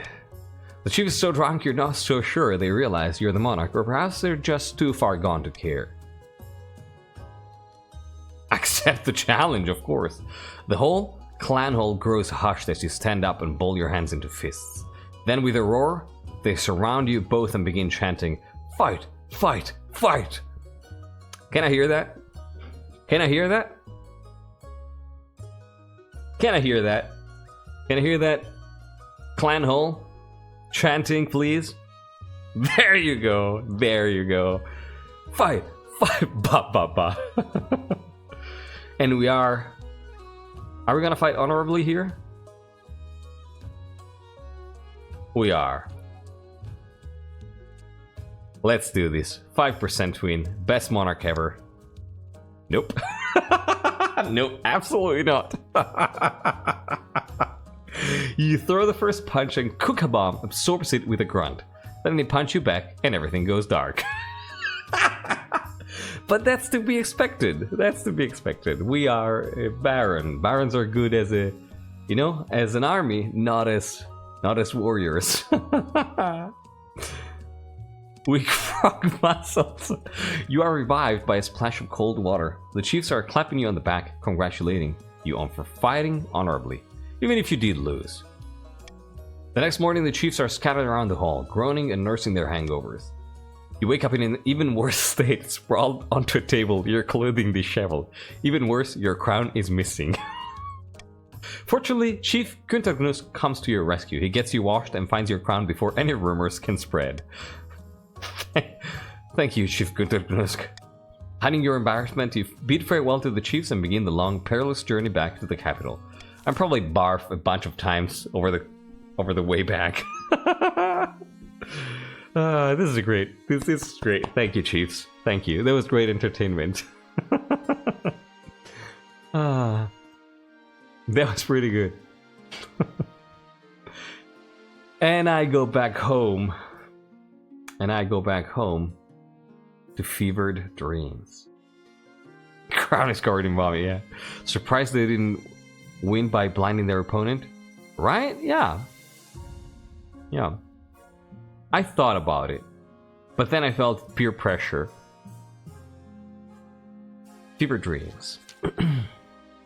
We can't say the king can't party. I'm a baron, of course I can party. Peace talk the actual chief way. Yeah, that's how it goes. Over the course of the winter, you find yourself plagued by horrific dreams. You're running through open woods full of screams as your colossal jaws bite beasts and human alike. You're always hunting. Always hungry. Oh, wow. The council has noticed your lack of sleep and you become tired and irritable during court sessions. Something must be done. They, exactly.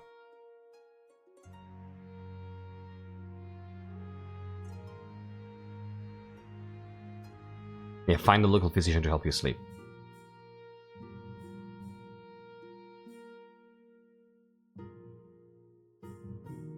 Yeah. You send for a university-trained physician who goes through the usual remedies. She's helpful and kind, but nothing works. She refers you to a controversial professor at the university who specializes in the study of dreams and something he calls the apiary. He will speak with you soon. It's a win or lose? Oh shit, you're right. Oh wow. Go hunting, it's a baron's weight. Fuck, I should have gone for that, yeah. You've done some redecorating in the throne room, anticipating your future as an iron-fisted tyrant. When the marshal walks in, she whistles appreciatively. I like what you've done with the place, lots of chains and spikes. Is that a working Iron Maiden? I had it shipped over from Tavalin. Very nice, I didn't even know they still made these. But that's nothing. You pull a lever in the throne and a trapdoor opens just to Marshal's left. Snakes inside, not frogs. She composes herself. I've been surveying the troops across the kingdom. 90%. 90%. The troops are looking good, your majesty. I didn't have high hopes for the eastern peasants, but they actually know one end of a spear from one another. Now the key is to make sure the armies are loyal to us, not to their region. Easier said than done, of course. I need to speak to the ordinary soldiers, grease some palms, smoke some cigars, reminisce over old war stories. They don't respect the council any more than I do.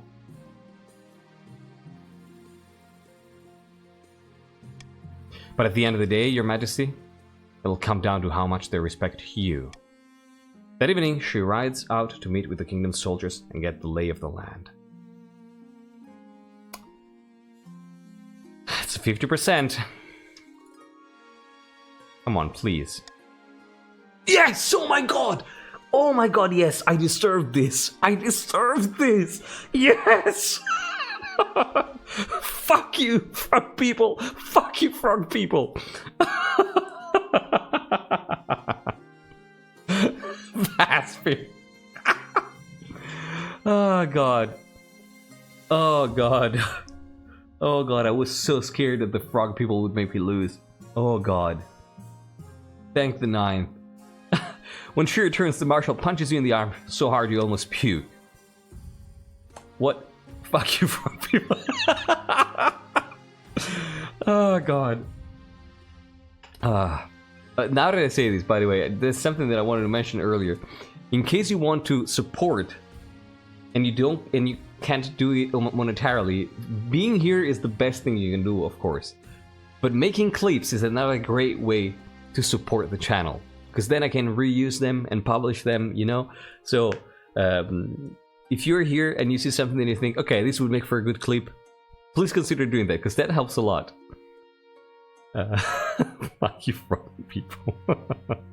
If you lost, it would have been all on you for not throwing the deranged guy out. Yeah, I was really scared that that would be the thing. Knew you could do it, cousin. Also, seriously, what is it with the frog people talk? I thought that was just nonsense. It was. It was. Thank you, thank you. Glorb is not a frog. I mean, it kind of is a frog. It's an amphibian. When she returns, the marshal punches you in the arm so hard you almost puke.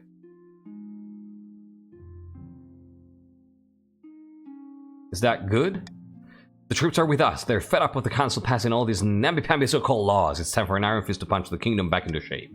Over the next few weeks, soldiers across the kingdom mutiny against their commanding officers and swear fealty directly to the monarch. The nobles beg for a council session to discuss the crisis, but you put them off, blaming the renovation of the council hall. Of course, there's one person who can't avoid, your wife. Blood and stars, your highness. I knew you were tyrannical, but this takes the biscuit. I can't believe you're snatching the armies of my own people.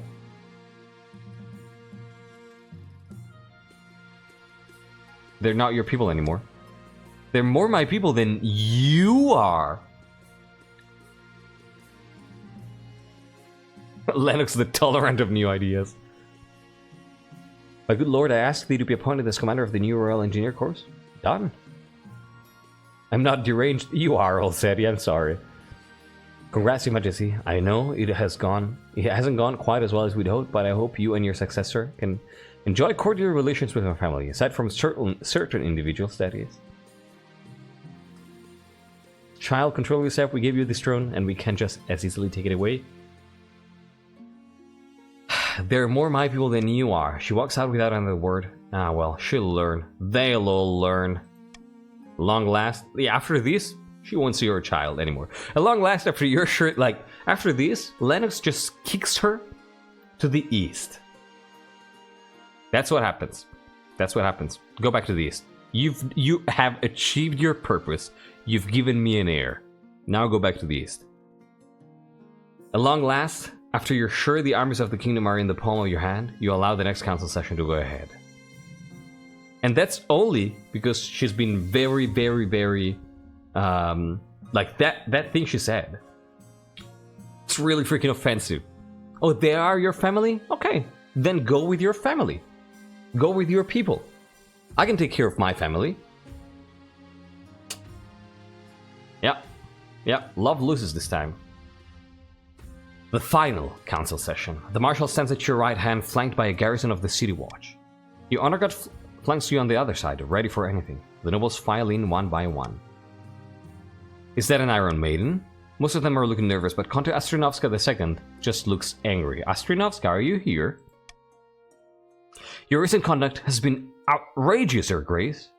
Unforgivable. Delaying the council session, secret meetings with our soldiers, violating the feudal contract. My top officers have been killed in this little mutiny of yours. Let's call the vote right now. I'm ready to deprive you of that crown. No, scratch that. I'm ready to deprive you of your head.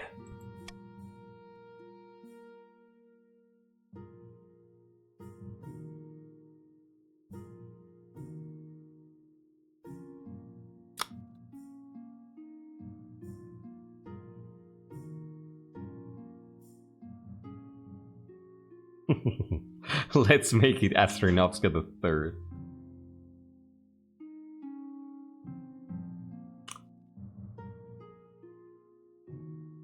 I think it might be dungeons, yeah.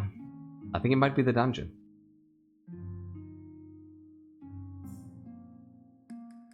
Yeah. Thank you, King Israel. You'd lose your hair too if you knew the truth about the frogs. Well, Yep. Yep. I'm ready to deprive you of your head. Okay. What? By the blood of the dead, you can't do this. Turns out you can, in fact, do this. Count Astrinovska II is dragged off while the other nobles shuffle their feet. There's a moment of silence. Your Greatness, I'm sure we are all delighted to be here. Right, you lot. You don't think we need any more votes, do we? The Monarch can take over from here. Of course, Marshal.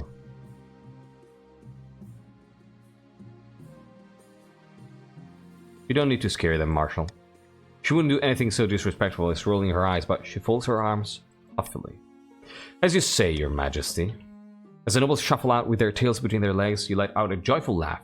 Maybe some would describe it as an evil cackle. But those people would be dissidents, and you deal with them harshly. Without the council holding you back, your daily duties are so easy, so efficient. Your firm grip on the kingdom will secure an excellent future for little Lennox II when the time comes.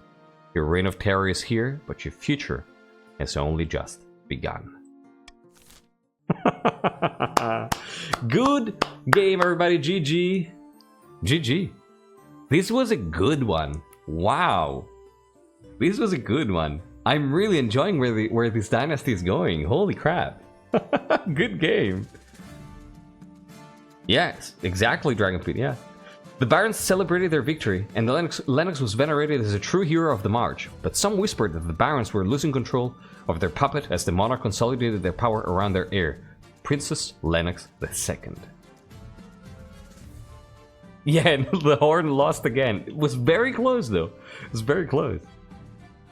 Yeah, this was really good, Darth Doom, I agree. Yeah, the barons were absolutely clutch. Barons played this perfectly. It was amazing. The chiefs abandoned their hopes for Othild's horn again, which passed into legend once more. A treasure fit only for seducing adventurers into the frozen wastes where ice giants and hypothermia await them. Rushing to complete their scheme, the counts attempted their blood ritual too early. The summoned demon escaped their control and slaughtered dozens, including Valentine and Count Electri. Sorry, Electri. Monarch Lennox's reign spanned another 15 blood-drenched years. The council couldn't defy them, fearing a gruesome fate. It was a dark and fearful time for everyone, but the monarch, who seemed to enjoy themselves immensely, especially when spikes and thunderous were involved. Now let's see how Lennox is remembered. Wait, what are you saying? At least we didn't explode the palace again. Yeah. The House Albion wishes to announce a new book within its collection titled The Reign of King Lennox the Reformer, Innovator, the Mighty. Awesome. Again and again and again. Pseudo Grandmother to Lennox the Second? Of course you can, yes! Yeah. Approved. Yeah. Yeah, you're the other person who raises them. Raises her. Yeah, Rip Electri. Yeah, the barons did amazing here. Yeah, I mean, they're gonna do the horn again next time, I'm sure. A lot of Iron Maidens, that's just, you know, decoration style. Alright. Monarch Lennox the Tyrant. Oh, this is absolutely propaganda. This is absolutely propaganda. This is chiefs and counts doing propaganda against their memory. Mariotine is the richest noble of the kingdom, and Astrinovska the third is dead and poor. Fragaganda. Yeah, they were amazing for the common folk, yeah. Yeah, Electri, sorry. The eyes of Leo on the Ord.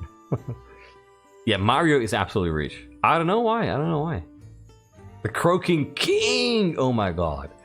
And let's see, this is... Oh my god, I love her. Guess how she got that scratch? Guess how she got that scratch?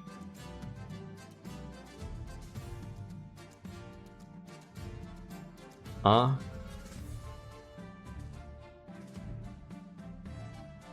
parent gave her that scratch. It has to have been the bear executioner. I think, yeah. Parent actually got a bit too close while transformed.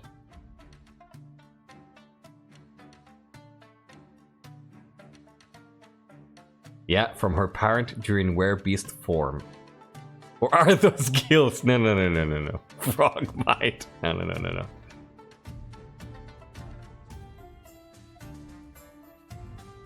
Yeah. Yeah.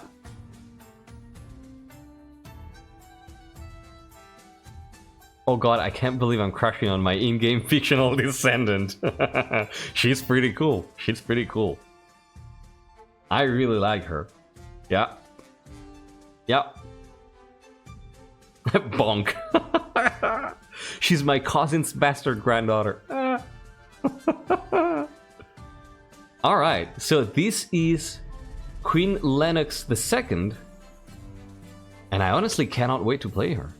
To play as this monarch here. If they were part fish or frog, it works wonderfully into my plans. No, definitely not. You know, because like, I can tell you two things. One, she knows about her parents' curse. I don't know if she gets it, because she was born before the parent got it. So one, she knows about it, and she's fine with it. Maybe. And two, she knows about the bad propaganda the chiefs and counts are doing to her parents' memory, and she's not happy with that. I can tell you as much. Alright.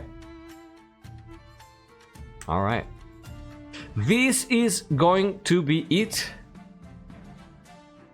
for episode 6 of the Bearclaw Dynasty. It was an amazing reign, as always. Thank you so much for playing. See you in episode 7.